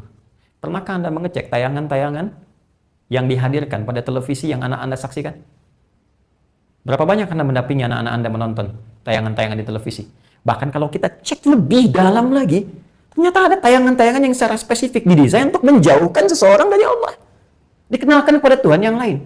Dikenalkan pada kebiasaan yang lain. Coba cek. Dari setiap pakaian yang orang tua berikan kepada anaknya. Mohon izin, mohon maaf saya ingin bertanya. Jangan-jangan pakaian yang dibekalkan kepada anak pun pakaian-pakaian yang tidak disukai oleh Allah. Bagaimana Anda menginginkan anak Anda soleh, sementara perangkat hidupnya Anda berikan yang salah? Anda kan berdoa, ya Allah jadikan anak saya yang soleh, tapi Anda kasih pakaian yang salah. Pakaian yang membuka aurat, pakaian yang tidak Allah sukai. Itu baru satu. Belum lagi ketika Anda tempatkan di tempat pendidikan. Anda berdoa tiap malam, ya Allah saya pengen anak saya dekat denganmu, rajin sholat, tapi Anda tempatkan di lingkungan pendidikan yang bahkan tidak mengenalkan Allah. Yang paling fatal. Bahkan saya itu nggak habis pikir ya, ada satu program itu, mau belajar agama, tapi ke tempat orang yang tak kenal agama. Ini kan aneh. Makanya pulang-pulang tuh konslet, semua agama sama. Menuju pada Tuhan yang sama, cuman caranya beda-beda. Muncullah ajaran ini, ajaran itu, yang tadinya berislam itu sangat mudah. Sholat menjadi susah, puasa kok diperdebatkan, baca Quran jadi banyak versi, ya memahami jadi banyak sekali, padahal tadinya gampang gitu. Ada sesuatu yang keliru, benar apa yang disampaikan Rasulullah SAW. Jadi kalau mau kita kemudian jaga ya anak keturunan kita, keluarga terdekat kita untuk kuat imannya dari sejak awal dia lahir, maka bentuk dengan lingkungan yang mendekatkan dirinya dengan Allah Subhanahu wa Ta'ala. Cek lagi, mari kita cek kembali. Saya cek beberapa, bahkan ada program yang kemarin saya dihadiahi, satu program ada di situ tercantum untuk bacaan Al-Quran, ya, kemudian kisah-kisah tentang Muslim dan sebagainya. Tapi yang paling menarik ada kisah-kisah juga yang paling aneh. Ini program-program tentang tahfidz. Di dalamnya ada ajaran untuk baca Quran, menghafal Quran, kisah-kisah Islam. Tapi ada kisah-kisah lain juga. Yang kisah-kisah ini justru menjadikan kontradiktif karena memperkenalkan ada kepercayaan lain selain Islam. Ya, percaya kepada satu benda, percaya kepada ini, kisah-kisah yang bertentangan dengan ajaran Quran sendiri. Ini jadi persoalan. Jadi teman-teman, ini bagian yang pertama ya. Jadi bagian yang pertama kita mesti mengecek apa sih sesungguhnya yang menjadikan seseorang menjauh dari Allah sampai tidak kenal Allah, ya sampai bahkan benci terhadap Allah, bahkan benci terhadap Islam dan sebagainya. Satu, boleh jadi ada pengaruh lingkungan yang menjadikan cara berpikir dia salah. Kalau kita kembalikan kepada ayat, ya coba lihat ayatnya. Di ayat ke-7-nya kan jelas mengatakan khatamallahu ala qulubihim. Ya, hatinya sudah nggak peka lagi. Ya. Akalnya nggak bisa cerna tentang keislaman. Jadi kalau baru dengar tentang keislaman aja, udah negatif. Ya, kemudian wa ala sam'ihim, pendengarannya sudah anti, baru dengarannya udah nggak mau, dengar adzan udah marah. Ya, disebut bagian dari keislaman sudah nggak suka. Sebut ulama sudah anti misalnya. Wa ala absarihim ghishawah, nggak enak lihat orang Islam tuh nggak enak. Nah ini bahaya ini. Apalagi kalau ada orang mengaku Muslim, kemudian terjadi peristiwa ini yang paling fatal, yang paling bahaya tuh ini. Nah, jadi ada satu kondisi kemudian pengaruh-pengaruh lingkungan yang menjadikan, mohon maaf, itu pendengaran bisa salah dengar. Artinya apa? Ada kondisi-kondisi tertentu, orang-orang menjadi anti dengan Islam, menjadi tidak kenal Allah, menjadi tidak suka. Salah satunya, boleh jadi dia mendapatkan informasi yang keliru tentang Islam. Ya, kita perluas dulu ya, kita belum spesifik nih. Ya, mendengar itu kan artinya mendapat informasi, berita. Disinilah kalau kita gabungkan dengan penglihatan, ada audio, informasi yang didengar, ada visual yang dilihat. Kalau kita satukan audio visual dari televisi, dari internet, awas, hati-hati nih. Cek lagi, ada propaganda-propaganda dari media yang sengaja menghadirkan stereotip hal-hal jelek tentang Islam. membangun stigma hal-hal yang kotor tentang Islam. Islam dikesankan teroris, itu kan? Padahal yang melakukan tindakan teror itu banyak, dan orang semua sepakat nggak ada agama yang membawa teror. Bahkan agama itu yang meluruskan, ya, supaya manusia tidak melakukan tindakan kekerasan, terorisme. Silahkan cek. Bukankah ketika Fir'aun melakukan teror, ya, terhadap lingkungan sekitarnya, datanglah kemudian agama meluruskan. Idza bila fir'auna innahu tagha. Quran surah keberapa? 79. Ayat keberapa? 17. Diperintahkan Musa datang kepada Fir'aun, luruskan, ini sudah mulai menyimpang, ada teror dilakukan. Ya. Ketika Qarun kemudian salah menggunakan hartanya, sudah keliru, datang agama meluruskan, ini nggak benar. Kembalikan pada jalur yang benar. Jadi mustahil ada teror bersanding dengan nilai keyakinan dengan agama, itu mustahil. Agama datang untuk mengentaskan segala perbuatan-perbuatan terorisme. Jadi mustahil. Apalagi Islam. Jadi sudah pasti saya katakan, kalau ada orang mengajak kepada tindakan teror, membawa nama Islam dengan cara yang tidak dibenarkan, itu sudah pasti bukan Islam. Sudah pasti itu. Kita bisa lihat itu. Kita tunjukkan akarnya. Ya. Dan kita bisa melihat. Karena itu kalau sekarang ada kesan-kesan Islam, selalu kalau ada tindakan begini Islam. Wah, kalau ada orang Islam, orangnya, bukan Islamnya. Ya, karena belum tentu setiap yang berislam itu benar Islamnya. Kata Quran pun demikian. Belum tentu setiap yang berislam benar Islamnya. Karena ada pengaruh tadi. Tapi perhatikan apa yang dilakukan media. Ada perempuan pakai jilbab mencuri di satu mall misalnya, yang diekspos jilbabnya. Ada perempuan itu belum tentu ngerti tentang jilbab. Boleh jadi ada yang memakaikan jilbab, boleh jadi dia sendiri yang berbuat salah. Kenapa yang diekspos tentang keislamannya? Ya, ini kan yang paling menarik. Orang ada yang ngebom ini, ngebom itu dan sebagainya. Kok yang diekspos itu berpenampilannya, tentang jenggotnya, tentang cadarnya. Duhai kawan, yang ngebom Sarinah itu pakai celana jin, pakai topi. Apa Anda mau katakan yang setiap pakai celana jin teroris? Yang pakai topi teroris? Teman-teman, yang koruptor itu banyak kan berdasi, pakai jas. Terus lihat, apa Anda mau katakan setiap yang pakai jas itu koruptor? Terus Anda mau cek kampusnya di mana? Ada kampus lulusan Islam. Terus Anda mau semua diekspos. Semua kampus yang melahirkan koruptor, kampusnya kampus koruptor. Kan cara berpikirnya keliru. Karena itu, hal-hal yang menjadikan seseorang bisa benci dengan Islam, bisa menjauh dari ketentuan Islam, bahkan tidak kenal Allah dan sebagainya, bisa mencela Islam, salah satunya mendapatkan informasi yang tidak tepat, tidak akurat. Ini yang harus kita netralisir. Makanya saya ingin katakan kepada jurnalis Muslim, reporter Muslim, orang-orang yang punya media Muslim, Anda datang menerangkan nilai-nilai kebaikan itu. Jangan terbalik, Anda jadi agennya, dosanya berlipat Anda. Dosa berlipat. Kita tampil menyampaikan risalah Islam yang benar. Menyampaikan tentang berita yang jujur, berita yang benar, berita-berita baik. Saya tuh banyak istighfar tiap hari ini. Apa nggak ada berita baik yang bisa dipublikasikan? Coba Anda cek ya, setelah ini aja. Atau mulai besok Anda cek tuh, hadirkan media-media online tuh, A, B, C, D. Demi Allah saya katakan, coba ukur oleh Anda berapa persentase berita baik yang dicantumkan di situ. Kayaknya yang jelek tuh hampir mendominasi, 85-90% beritanya apa? Pembunuhan, perkosaan, tikam, ini, itu. Apa nggak ada yang baik yang bisa ditampilkan? Orang pun baca juga. Tentang COVID nih jelek-jelek semua, ini, itu. Apa nggak bisa mengekspos nih yang sembuhnya? Ya ternyata terapinya begini, caranya begini, inspirasinya begini. Itu kan lebih memberikan semangat dibandingkan dan menghadirkan sesuatu yang membuat orang pesimis. Ya, jadi teman-teman sekalian ini bagian dasar sekali. Nih, hal dasar. Ya, apa yang didengar, apa yang dilihat, itu yang akan menjadi kesimpulan, dan itulah yang menjadi cara pandang. Ini yang dibangun. Karena itu, ini jadi sesuatu yang jadi perhatian. Ya, perang pemikiran itu lebih dahsyat sekarang ini. Propaganda itu yang dihadirkan. Ya, jadi kita harus hati-hati. Pertama, menjunjung tinggi nilai kebenaran. Jadi kalau ada yang hal yang tidak benar, yang hoax itu jauhkan. Ya, Islam menolak itu.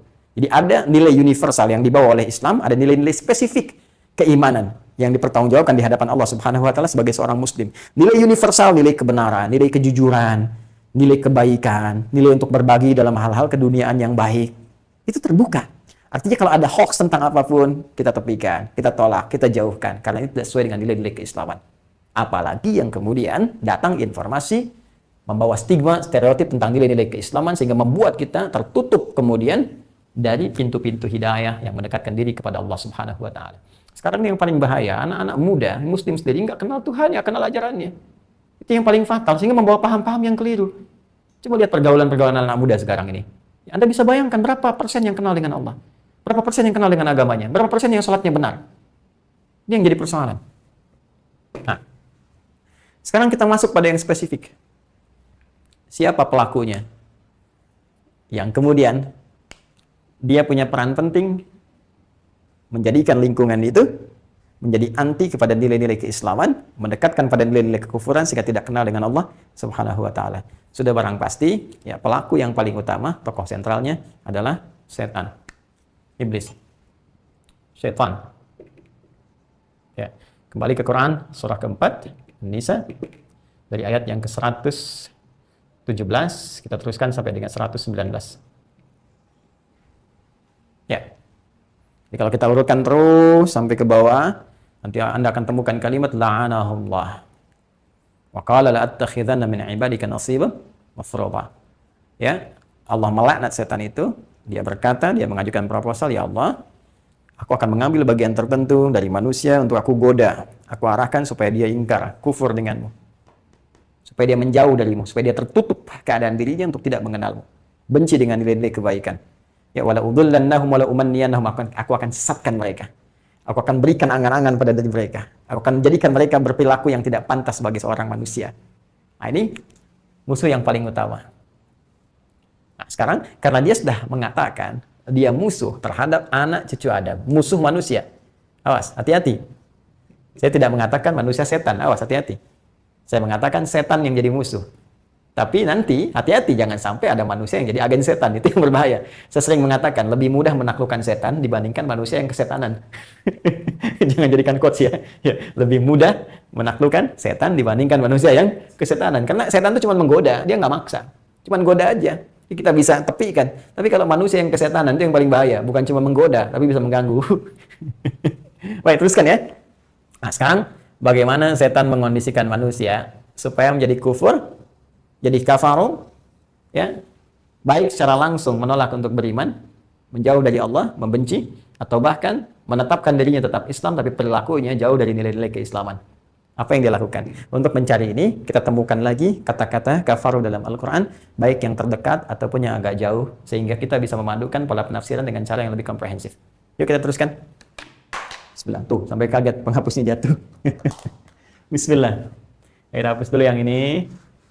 Nah, sabar ya teman-teman ya, kita coba bahas secara terperinci sehingga kita bisa lebih mengetahui dari tingkat yang universal, luas, sampai tingkat yang paling spesifik. Ya. Yuk, teruskan. Tadi kalimat Quran surah ke-2, ayat yang ke-6, dibuka dengan innal ladzina kafaru. Kafaru. Gini? Innal ladzina kafaru sawa'un 'alaihim a'anzartahum am lam tunzirhum la yu'minun. Dibuka dengan kalimat innal ladzina kafaru.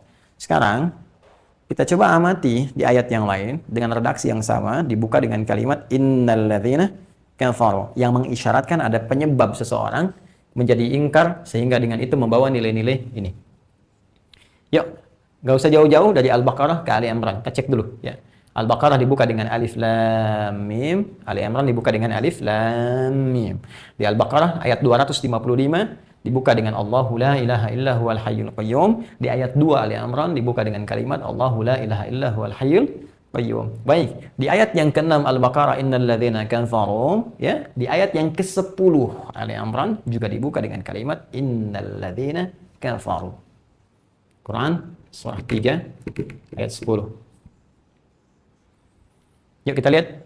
Innal ladzina kafaru lan tughniya anhum amwaluhum wala auladuhum minallahi syai'a. Awas, fokus. Ulaika hum waqudun nar. Innal ladzina kafaru lan tughniya anhum. Tughniya anhum amwaluhum. Ini dia. Wala auladuhum hum minallahi syai'an. Ulaika hum waqudun nar. Ayat. Fokus. Di Al-Baqarah disebutkan tentang sifat dan sikap orang yang ingkar, baik itu yang belum beriman ataupun yang mengaku beriman tapi punya sifat pengingkaran dan ketertutupan pada nilai-nilai keislaman. Apa yang menyebabkan mereka kemudian menjauh dari nilai keislaman, bahkan ada kesan membenci Islam dan tertutup pada nilai-nilai kebaikan, salah satu faktornya diisyaratkan di Quran surah ketiga ayat 10. Dengan kalimat yang sama pembukanya, innalladzina kafaru, sungguh orang-orang yang kufur itu, kafaru, sama persis, tidak ada perbedaan. Terus kan, lan tughniya anhum, tidak akan pernah menjadikan mereka begitu hebat, menjadikan mereka itu terjamin di sisi Allah Subhanahu wa taala, amwaluhum, dengan harta mereka. Kalau ingin diterjemahkan secara kontekstual, sungguh orang-orang yang kafir itu, orang-orang yang menutup diri itu, menjauh dari keislaman, bahkan ada yang membenci itu, harta-harta mereka. Karena ini fa'ilnya. Ya, ini fi'il kata kerja, ini fa'ilnya. Lan tughniya anhum amwaluhum. Tadi saya pertama terjemahkan tekstual, sekarang kalau pakai kontekstual, sungguh orang-orang yang ingkar itu, yang menutup dirinya, yang menjauh dari Allah, bahkan membenci pada nilai-nilai kebenaran dan keislaman, tidak suka dengan Allah, harta-harta mereka tidak akan mampu menjamin mereka, menyelamatkan mereka, mengagungkan mereka dari Allah, minallahi syai'a. Ya, wa auladuhum, dan juga generasi-generasi mereka yang mereka persiapkan punya sikap seperti mereka. Baik, ya, atau bahkan generasi-generasi yang lebih baik, ya, tapi bapak-bapaknya menyimpang. Karena nanti ada ya, anaknya yang soleh, yang baik, tapi ayahnya yang durhaka. Seperti misalnya Abu Jahal punya anak Ikrimah, Ikrimahnya saleh, ya taat, bahkan menjadi orang yang sangat loyal pada Nabi, berjuang di garis paling depan ya, dalam setiap operasi-operasi militer, ya, pertahanan-pertahanan, berada di garis depan sampai gugur kemudian syahid, ya, tapi punya ayah yang jauh dari penyimpangan. Maka anak-anak yang baik pun, yang soleh pun, kalau orang tuanya tetap kekeh, tetap menjauh, tetap anti, tetap tidak suka, tetap sifatnya buruk, maka ini pun tidak akan memberikan banyak pengaruh. Tapi kita tutup dulu, simpan dulu yang ini, kita fokus dulu pada yang ini. Ya. Penyebab pertama kata Al-Quran, ini isyaratnya, amwaluhum, ini dia amwal. Allahu Akbar. Jamak dari kata mal. Malun. Hah? Mal. Ada mal, ada mall. Ada zakat mal, ada zakat mall. Amwal, pertama faktor yang menyebabkan orang-orang bisa ingkar, menjauh dari Allah, ya, berbuat sesuatu yang anti kebenaran, bukan hanya sekedar nilai keislaman, tapi juga nilai-nilai kebaikan universal yang disepakati oleh seluruh manusia. Sekalipun sebagian manusia belum beriman, tapi mereka sepakat pada nilai kebenaran. Kejujuran kan semua sepakat, kebaikan semua sepakat. Makanya koruptor, jangankan misalnya di Indonesia atau bahkan di negara Muslim, di negara yang anti agama pun dihukum mati juga. Ya, kalau sudah membahayakan. Narkoba semua ditolak. Ya, jelas ya? Nah, sekarang kita lihat yuk. Izin saya hapus dulu ya. Bismillah. Izin. Penyebab pertama, amwal. Kata amwal, saya naikkan ke atas ini. Amwal berakar mulanya dari kata malun. Ini bentuk tunggalnya, mufrad singularnya, malun. Apa artinya? Ya, sering diterjemahkan dengan harta. Ya, sering kali diterjemahkan dengan harta. Padahal mal itu asal katanya condong. Condong. Ngiring. Ya, cenderung untuk pengen. Cenderung untuk dimiliki, diingini, diinginkan. Nah, kecenderungan ini dimaksud condongnya bukan condong begini, tapi cenderung untuk didapatkan. Cenderung untuk diingini, gitu kan? Nah, karena harta itu paling dominan, orang condong kepadanya. Kan hampir semua orang pengen punya harta melimpah, kan? Hampir semua orang pengen punya tabungan yang cukup banyak. Pengen punya limpahan harta dan sebagainya. Pengen punya tampilan-tampilan yang mewah, yang baik. Karena orang semua cenderung. Maka seringkali mal diartikan dengan harta. Nah, dan ini punya turunan-turunan. Jabatan, kedudukan, bisa dikatakan tahta. Dua ini. Ya. Bisa berarti materi, material, ya. Baik ini uang misalnya, masuk turunannya emas, benda-benda berharga, khusus yang punya nilai intrinsik, itu kan? Aset, tuh. Berupa kendaraan kah, kan? Dan sebagainya. Ini mal. Jamaknya disebut amwal. Jadi, ternyata aktivitas yang menjauhkan seseorang dari Allah, yang menggeser posisinya dari fitrah, sehingga lupa tentang fitrahnya, menjauh dari Allah. Pertama, penyebab yang paling utama adalah setan menjadikan aktivitasnya dan kecenderungan hidupnya itu sibuk dengan persoalan-persoalan amwal. Yuk kita ambil contoh. Kita ambil pertama harta dalam konteks misalnya uang, emas, aktivitasnya niaga. Atau misalnya kerja. Baik berdagang di kantoran, formal dan sebagainya. Ini yang paling simpel aja ya, kasus yang paling sederhana. Yuk kita ambil. Di sini ada iman. Masih ingat pelajaran pertama? Al-Baqarah ayat 3. Ciri orang beriman, dia buktikan imannya lewat ibadah kan? Masih ingat? Ibadah pokoknya salat. Alladzina yu'minuna bil ghaibi wa yuqimunas salat. Di orang beriman pasti salat. Jelas? Nah, sekarang lawan iman itu kan kufur kan? Dengan dua bentuknya, masih ingat? Ada yang belum beriman, sama sekali tidak beriman. Ada yang kedua, dia mengaku beriman, tapi mengerjakan perbuatan seperti yang tidak beriman. Ya, orang kufur, karena dia belum beriman, maka dia tidak sholat. Betul kan? Dia tidak sholat. Baik, tapi jangan lupa, di golongan yang kedua ini, ada orang mengaku beriman, sudah beriman, tapi juga nggak sholat. Ya kan? Makanya redaksi disebut serupa dengan diksi yang sama oleh Al-Quran, sebagai sindiran yang sangat tajam. Makanya di Quran itu ada redaksi begini, ya di Quran surah ke-14 ayat 7 itu. Wa idz adzana rabbukum la in syakartum la azidannakum wa la in kafartum. Kalau kamu bersyukur, aku tambah. Tapi kalau kamu kufur, kafar. Jamaknya kan kafaru. Ya kan? Wa la in kafartum, kalau kamu kufur, di situ kufur bukan berarti keluar dari Islam. Ya, mengerjakan perbuatan yang dikerjakan oleh orang yang kufur, yang belum beriman. Jadi kalau kamu beriman mengerjakan perbuatan sama, apa manfaat iman kamu? Sekarang ada orang beriman, mestinya sholat. Ada orang kemudian beriman, ada yang nggak sholat. Kan jadi aneh. Apa yang menyebabkan seseorang nggak sholat ini? Salah satunya adalah, nih, kesibukannya dengan harta. Niaga, kerja. Sekarang jujur deh. Tanyakan pada diri sendiri. Berapa banyak dari episode pekerjaan Anda yang Anda kerjakan setiap hari, yang melalaikan dari sholat? Nih.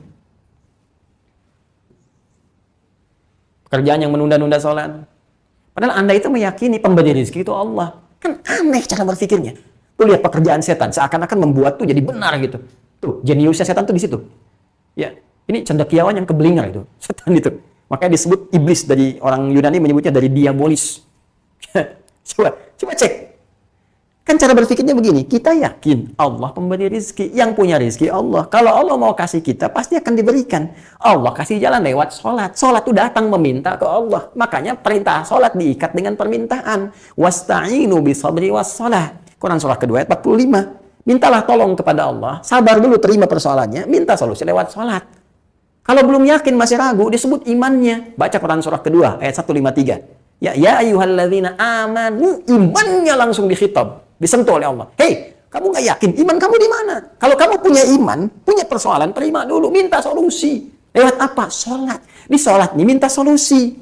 Ya, Anda minta lewat sholat, mudahkan pekerjaan hamba ya Allah. Berikan rezeki yang halal ya Allah. Allah berikan. Ini paling aneh, Anda sibuk dengan pekerjaan, lalu Anda tinggalkan sholat. Terus Anda berharap Allah ngasih rezeki kepada Anda. Gimana cara berpikirnya, Tong? Gimana cara berpikirnya? Anda minta rezeki sama Allah, tapi Anda jauh dari Allah. Terus Anda pengen dikasih. Apa nggak salah? Ini kan. Ya. Ini poinnya. Tapi kan ada juga Ustadz yang nggak sholat, tapi dapat rezeki. Ya itu kan universal. Itu bagian dia hidup, tapi nilai keberkahannya kan nggak ada di dalamnya. Bekal akhiratnya kosong. Apa Anda pikir hidup di dunia saja? Terus kalau Anda wafat, apa yang Anda bawa? Ini poinnya. Kalau bagi yang nggak beriman sih pertanyaan itu wajar. Tapi kan Anda beriman. Terus iman Anda taruh di mana? Kok masih bisa bertanya begitu? Ini poinnya nih. Ini tuh satu, coba cek. Mudah bagi Allah. Tuh lihat. Corona, COVID-19, sekarang sudah 20. Masih begini keadaan. Makin susah. Ya, COVID-19 kan tahun 2019 kemarin. Sekarang sudah 2020. Anda kebayang nggak? Udah lewat 8 bulan. Sudah ke Agustus sekarang. Dari sejak Desember tahun lalu. November bahkan gejalanya. COVID-19. Sekarang sudah COVID-20. Orang-orang masih menyebut COVID-19. Sekarang sudah 20. Hampir 9 bulan. Ya, teman-teman sekalian. Tuh, mudah kan? Virus yang kecil. Bisa memporak-porandakan hasil perjuangan yang Anda kumpulkan. Kalau nggak ada iman, udah nih. Depresi berat. Ini kan semua orientasinya dunia. Kita memberikan ketenangan kepada jiwa kita. Mesti kembali. Mesti perbaiki diri. Ini poinnya. Satu, betapa banyak orang karena harta benda itu bisa menjadi kufur. sampai diingkar. Bahkan Nabi pernah mengingatkan ada orang paginya beriman, sorenya bisa kufur. Ini baru yang harian. Belum yang pekanan, kasus Jumat. Coba. Ini awal-awal di masa era kenabian pernah dicontohkan oleh Nabi dengan turunnya ayat itu. Ya, Quran surah Al-Jumu'ah itu, masih ingat? Quran surah 62 ayat 9 sampai dengan 11. Lihat ayat 11-nya.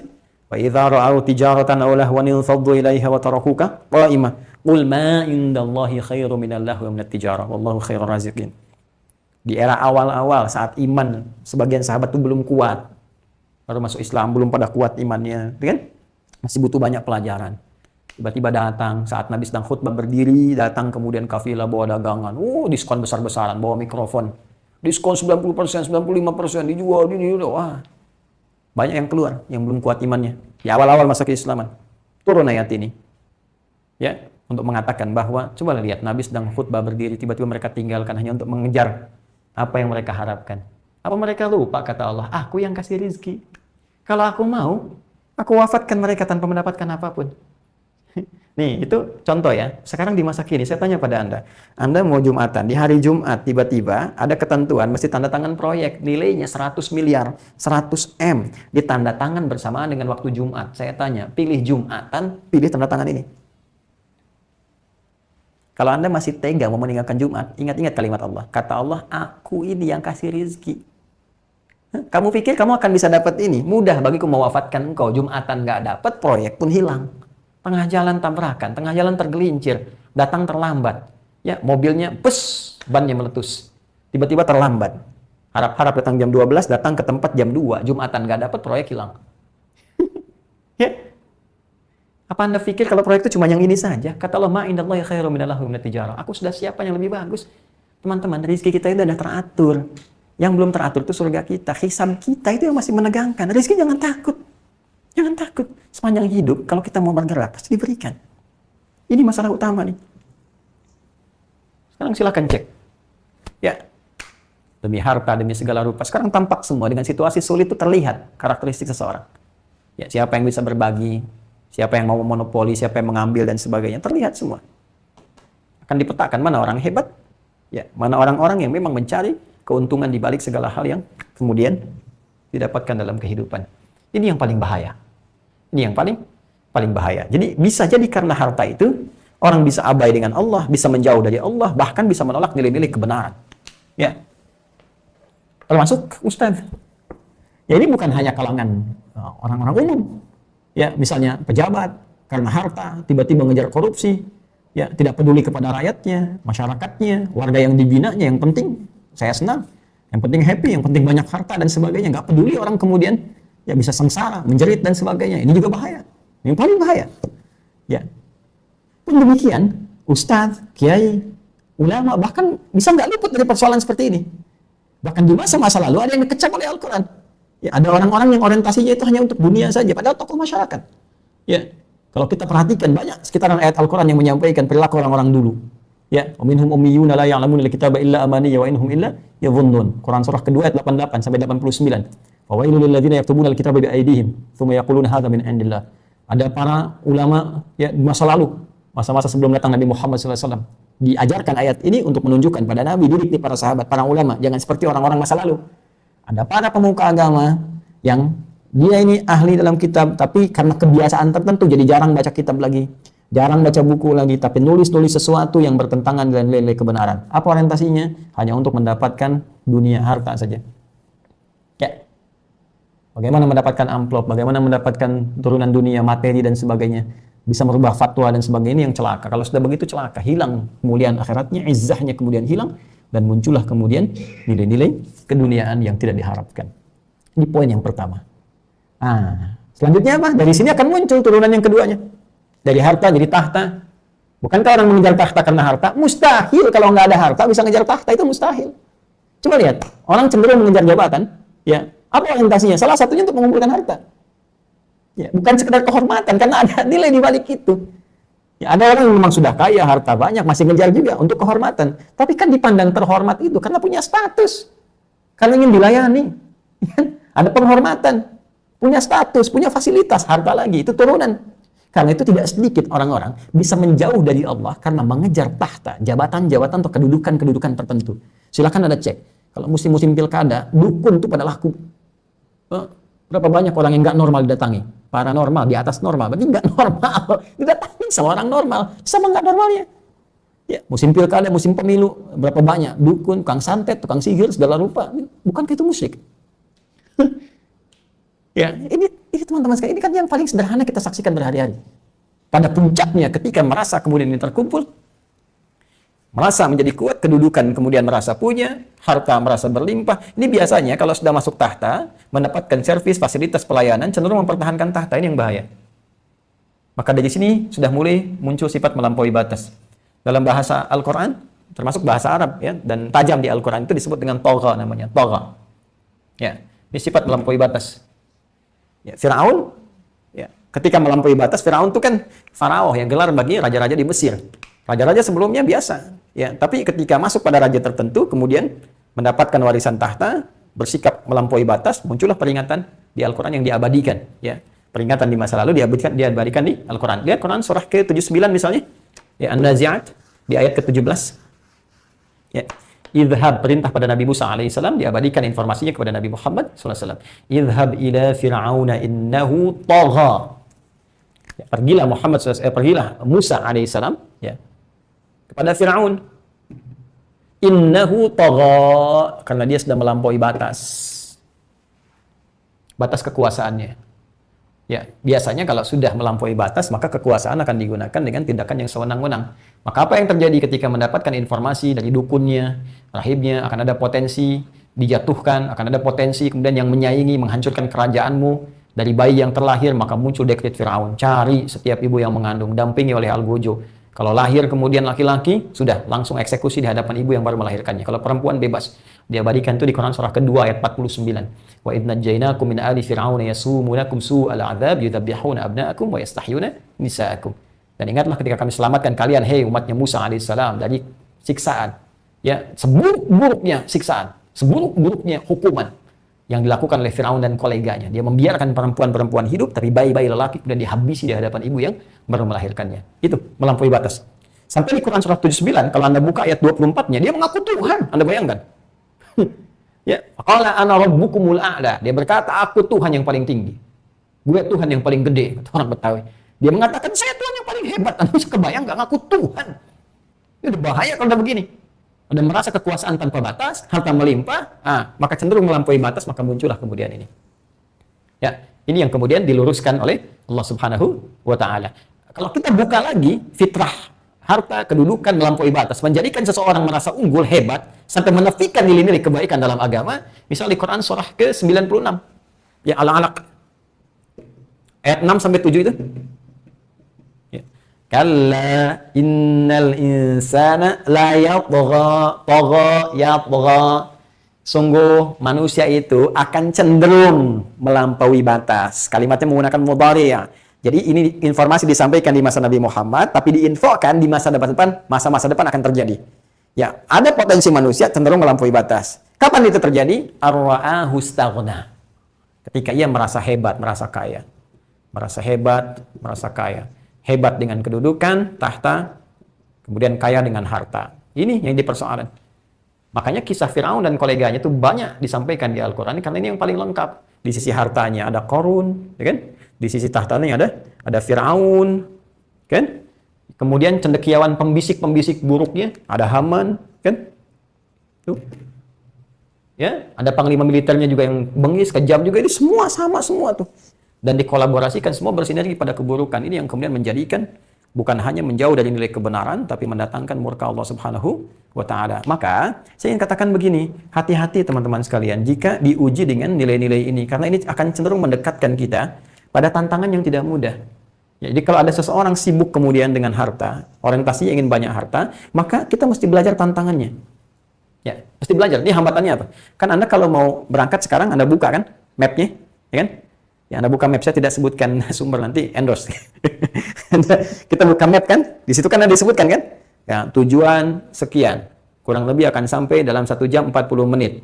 Ada merah itu kan, terus di sini ada kejadian, di sini ada ini, sini ada lubang, ini jalan alternatifnya, ada tukang bakso, ya kan? Di sini ada kawinan, ini ada macam-macam, muncul semua.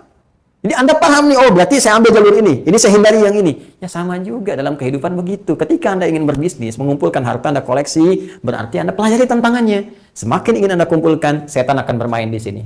Dia akan mencoba mengarahkan dengan harta itu menuju kekufuran. Minimal, kalau Anda tidak keluar dari Islam, minimal akan menjauh dari ibadah. Dahlah, kamu nggak usah kafir. Nggak usah kafir beneran 100%. Nggak usah keluar dari Islam. Yang penting nggak usah sholat dulu. Yang penting jangan bayar zakat dulu. Yang penting jangan infak dulu. Jadi begitu mau Anda keluarkan itu susah gitu. Ke mall bisa 1 juta. Zakat mal Jumatan cuma 100.000. Lihat besok nih. Oke, saya sarankan tuh pada pengurus DKM. Ya, damping kotak infak gitu. Jangan cuma yang kotak begitu. Sekali-kali tuh ada yang kayak di mall tuh yang pakai ATM. Yang gesek. Tinggal masukin tuh. Ya. Nah itu kali-kali kasih yang begitu aja tuh. Ya, jadi infaknya pakai begitu tuh. Masukin, gesek, masukin, gesek. Mungkin nominalnya akan beda karena kotaknya kan terbatas itu. Mungkin bukan salah orang mau ngasih. Kan kalau orang bawa 1 juta Jumatan kan susah masukin 100.000, 100.000. Kebayang nggak kalau bawa 5 juta tuh 50 ribuan semua. Ya kotak infak mandek di dia begini-begini kan jadi resiko juga. Mungkin sekali-kali perlu. Di Eropa sudah banyak yang begitu. Ini ada pakai alat, tuh kan? Ada yang kotak, ada yang alat, ada yang food donation juga ada, ya, ada yang pakai makanan. Ini mungkin bisa juga ya kita inisiasikan ke arah sana. Tapi yang paling penting, patut diingat, tipu daya setan itu begitu. Dipakai sibuk, lama-lama dibuat Anda menjauh dari Islam. Ngapain sholat? Nggak sholat juga bisa kaya? Tuh, ada nggak sekarang pikiran begitu? Hah? Terus kalau sudah banyak ini dibuat urak-urakan. Ya, udah bukan cuma lupa sholat lagi, segala macam tindakan muncul. Bikin kebisingan, bikin ribut-ribut, masuk ke dunia narkoba, bikin macam-macam. Nah inilah, sudah rusaklah kehidupan. Termasuk teman-teman, Anda juga. Hati-hati, Anda yang ingin mengejar tahta, kedudukan, tidak salah, boleh. Dengan harta, bagus, silahkan. Kalau bisa sekaya-kayanya. Ya, kalau bisa kebangetan kayanya. Dari 3 kan, ada yang kaya banget, kebangetan kayanya. Boleh. Tapi belajar tantangan ini supaya paham cara menghadapinya. Di ketika Anda jadi pribadi yang benar, dititipin harta itu akan dikeluarkan dengan cara yang benar. Dan tepat sasaran. Boleh. Ya Utsman kan kaya, kebangetan kayanya. Abdurrahman bin Auf juga kebangetan kayanya. Kapak terbuat dari emas, tapi tahajud tiap malam, khatam Al-Quran. Infak juga, asetnya dermawan dan sebagainya. Sampai sekarang bisa dirasakan manfaatnya. Ya, dan mulia di hadapan Allah dan Rasulnya. Kita bisa ikuti jejak itu. Nah, yang mau kejar tahta juga boleh. Banyak kok sahabat Nabi yang punya kedudukan. Ya, Muawiyah bin Abi Sufyan, Amr bin As. Banyak sahabat-sahabat yang lain. Punya kedudukan yang bagus, tapi dengan kedudukan itu mereka bikin kebijakan-kebijakan yang baik. Tapi jangan lupa, untuk menuju kedudukan ini, setan juga bermain. Bisa membuat anak kufur. Hati-hati. Paling bahaya syirik. Syirik tuh. Tadi, sekarang mau musim pilkada, datang ke dukun, datang ke ini. Mulai pertengkaran. Ya paling minimal udahlah. Jangan musyrik, bikin hoax saja. Bikin hoax, saling serang, saling jelek-jelekan. Ya gibah kan resikonya tinggi, teman-teman sekalian. Saling ribut. Ya katanya mau maju, tapi ribut-ribut terus. Ya, saya mungkin akan lebih bagus kalau saya sarankan bikin aja ke depan pendidikan. Misalnya sekolah khusus presiden, gitu kan? Di partai itu ngambil dari situ aja tuh, kualifikasinya dibagusin. Lemhanas mungkin bisa buka tuh. Ya, ke depan sekolah khusus presiden, pendidikannya presiden tuh, kenalin di situ Indonesia, luasnya sekian, geografisnya sekian, pulaunya sekian. Ini yang dikerjakan ini, undang-undangnya ini. Jadi memang dari dia sekolah, cita-cita jadi presiden, belajar semua tentang kepresidenan. Sehingga pilihannya jelas. Sekolah menteri ini sekolah Kementerian Agama, BUMN, ini semua dan sebagainya. Jurusannya ke situ spesifik, kalau bisa. Sehingga nanti nggak bingung-bingung lagi, udah pakar di bidangnya, udah nganalisis secara geopolitik, secara dunia bagaimana, perkembangannya apa. Nggak susah-susah. Ya usulan saja, diterima alhamdulillah, tidak ya monggo dikaji lagi. Ya, tapi hati-hati, setiap Anda akan ke sini, walaupun boleh, tantangan tidak mudah. Ada sifat syirik, ada macam-macam, ada persaingan, ada segala rupa yang dimanfaatkan setan, ujung-ujungnya menjauh dari Allah Subhanahu wa Ta'ala. Ya, target paling tinggi setan kan ini, ingkar, kehilangan iman. Ya, atau bagi yang belum beriman, anti iman. Ya, coba silakan kalau nggak percaya cek. Bukankah dalam perebutan kedudukan tahta, di sini kan politik aspeknya, di sini ekonomi, tapi ideologi tidak terpisahkan kan?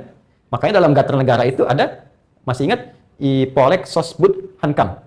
Ya, ideologi, politik, ekonomi, sosial, budaya, pertahanan dan keamanan. Ipolek Sosbud Hankam. Jadi kalau kita mau masukkan ideologi nomor 1. Karena politik butuh ideologi, ekonomi butuh ideologi, semua butuh ideologi. Ya karena itu apa? Karena itu yang paling dahsyat kalau kita tidak bisa membangun dengan dasar ideologi yang kuat.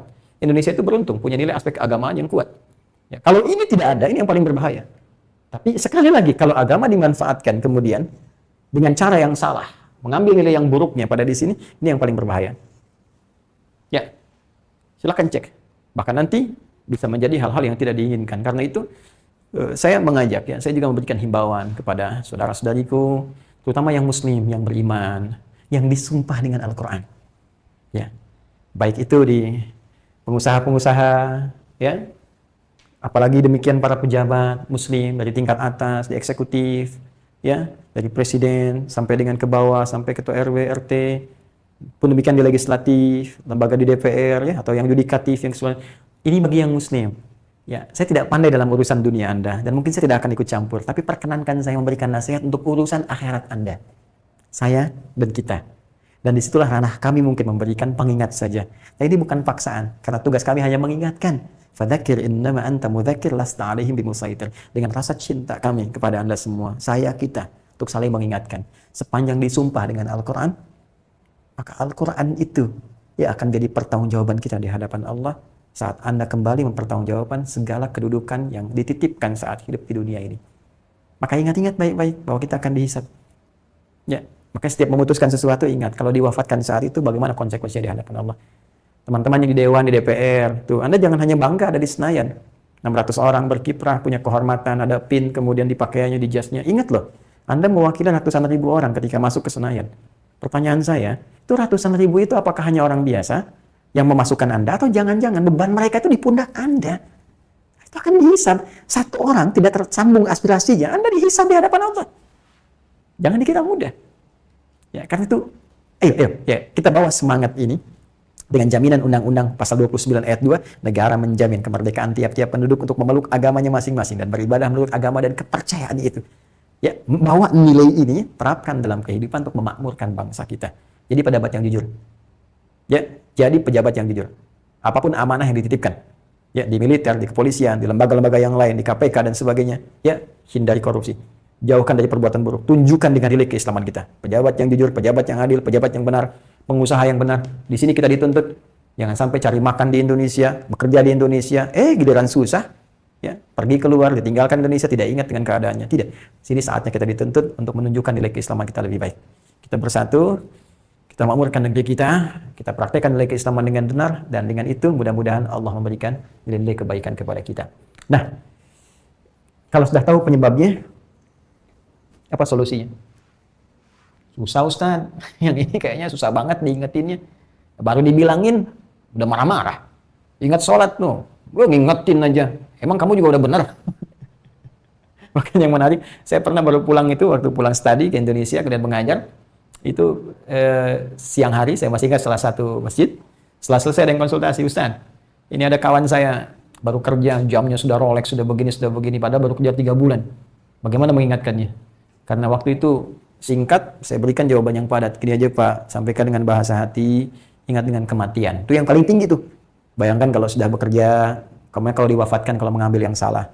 Apa jawabannya? Ustadz, masalahnya dia nggak takut mati, dia cuma takut miskin. Nah, ada yang pada titik itu tuh. Nah, sekarang solusinya bagaimana? Baik itu yang mengaku Islam, tapi berbuat sesuatu yang menyimpang, atau bahkan ada yang belum beriman dan punya sikap kasar, keras, dan sebagainya. Nah, solusinya terhadap dua golongan itu seperti apa? Sehingga mereka bisa kembali dalam nilai-nilai kebaikan dan cinta yang datang dari Allah Subhanahu wa Ta'ala. Seperti Umar, tiba-tiba dari pembenci bisa jadi pecinta yang luar biasa, dan tokoh-tokoh lain, bahkan kekinian ada tokoh-tokoh yang mendunia bencinya terhadap Islam, tapi tiba-tiba kemudian dia menjadi pendakwah yang paling utama, bahkan dicintai oleh orang-orang Islam sedunia. Nah, seperti apa mendapatkan itu? Bagaimana solusinya? Kapan kesempatannya terbuka? Dan seperti apa muaranya? Itu yang coba kita bahas nanti di pertemuan berikutnya. Ya, disabar kita pelan-pelan. Ya, pelan-pelan supaya bisa maksimal apa yang kita bahas. Jadi ingat betul teman-teman sekalian, setan akan selalu bekerja mengondisikan lingkungan kita menjauh dari Allah Subhanahu wa Ta'ala. Maka hati-hati, terutama bagi setiap insan beriman, harta itu bisa menjerumuskan kalau pekerjaan kita ternyata menjauhkan kita dari ibadah. Jadi hati-hati kalau selama ini kerja ternyata nggak bisa sholat, Jumatan susah, mau baca Quran sulit. Mungkin dengan COVID ini ada pelajaran besar yang Allah ingin tanamkan kepada kita supaya menata kembali keadaan diri kita. Hati-hati, yang ditugaskan diberikan amanah dengan kedudukan, jabatan, semua akan dihisab. Boleh jadi nanti ada bisikan-bisikan yang menjauhkan dari nilai-nilai kebaikan, kebenaran, tindakan yang di luar nilai-nilai kemanusiaan, atau bahkan, mohon maaf, hal-hal yang secara langsung menjadikan kita menjadi anti terhadap petunjuk bahkan Allah Subhanahu wa taala. Dan yang terakhir yang belum tercantumkan juga aspek keilmuan. Ya, keilmuan. Jadi ada orang-orang yang memang cari harta enggak, kedudukan juga enggak punya, tapi terlalu membanggakan pengetahuannya. Sehingga merasa tinggi dengan pengetahuan sampai menolak agama.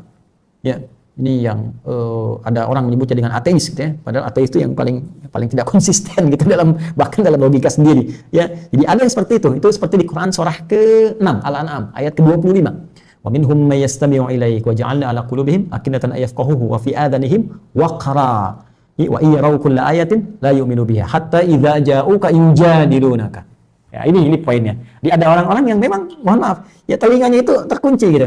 Nggak mau dengar tentang Tuhan, tentang Islam. Ya jangan tentang Islam, tentang Tuhan aja nggak mau dengar. Ya, ini semacam ada sumbatan di telinganya. Jadi dengar tapi nggak masuk ke hatinya. Ada yang begitu juga. Ya, jadi waja'alna 'ala qulubihim akinnatan di hatinya, ya dalam pikirannya, udah nggak masuk cernaan itu. Jadi kalau ada nilai-nilai ketuhanan ditafsirkan lagi dengan yang lain. Apa dengan semesta, apa dengan macam-macam dan sebagainya. Terus telinganya juga susah mencernanya gitu, ya. Wa fi adhanihim waqra wa iyaraw kulla ayatin la yu'minu biha. Walaupun disampaikan ayat-ayat Quran atau apa yang keyakinannya nggak ada gitu. Ya, logikanya kemudian menjadi rancu di sini. Tapi dia mau berargumentasi, berdebat tuh mau. Ya. Ya, wa idza ja'uka yujadilunaka hatta idza ja'uka yujadilunaka, sampai-sampai Muhammad SAW kalau mereka datang kepadamu ngajaknya debat terus gitu. Ya, ini siap punya argumentasi, kadang-kadang kata-katanya menarik, retorikanya bagus, kalimatnya cantik, ya, cuma jauh dari nilai-nilai ketuhanan. Bahkan dipalingkan seakan-akan anti dengan nilai ketuhanan. Nah, itu nanti ada solusinya tersendiri. Ya, ada beda nih nanti, yang harta ada, yang tahta ada, yang seperti ini pun ada. Bahkan Quran itu luar biasa, logis, bernas, dan sangat elegan dalam penyampaiannya. Nah, jadi kalau Quran sudah menyampaikan itu pasti akan ditemukan dalam kehidupan sehari-hari. Ya, hanya penting untuk kita sampaikan. Kami juga doakan para ustaz, ya, para kiai, para ulama dan sebagainya jangan sampai terjebak seperti ini. Ya, ada ulama, ada kiai, ada ustaz, ya, misalnya terjebak pada kepentingan duniawi dengan mengejar harta benda, tolong juga didoakan. Atau terlibat dalam misalnya terkait dengan tahta dan sebagainya, kedudukan, jabatan dan seterusnya, demi itu kemudian merubah fatwa, demi itu menjauh dari ketentuan Allah Subhanahu wa taala. Itu ada ancamannya juga, nanti kita akan lihat. Ini saya tunjukkan ayat-ayatnya, ancaman-ancamannya dari Allah, sampai ada statement sindiran yang sangat halus tapi tajam isinya. Ya, kalau bahasa bebasnya begini, kamu tuh jadi ulama, sudah aku angkat derajatnya sampai derajat yang tertinggi. Kamu kok sudah jadi ahli langit, kok mau jadi ahli dunia?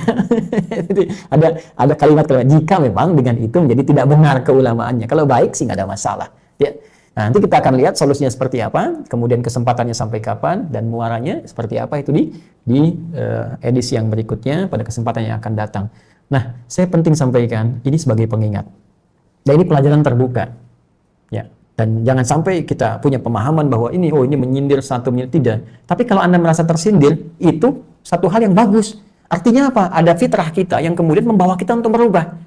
Ya, kan saya tidak pernah menyebutkan siapapun, si fulan, si B, si C. Saya hanya menyampaikan satu gambaran pengetahuan terbuka. Tapi kalau itu kemudian jadi kontradiktif dengan bahasa hati kita, wah ini nih, wah begini, ini kayaknya saya. Nah, itu berarti petunjuk Allah untuk merubah kita lebih baik.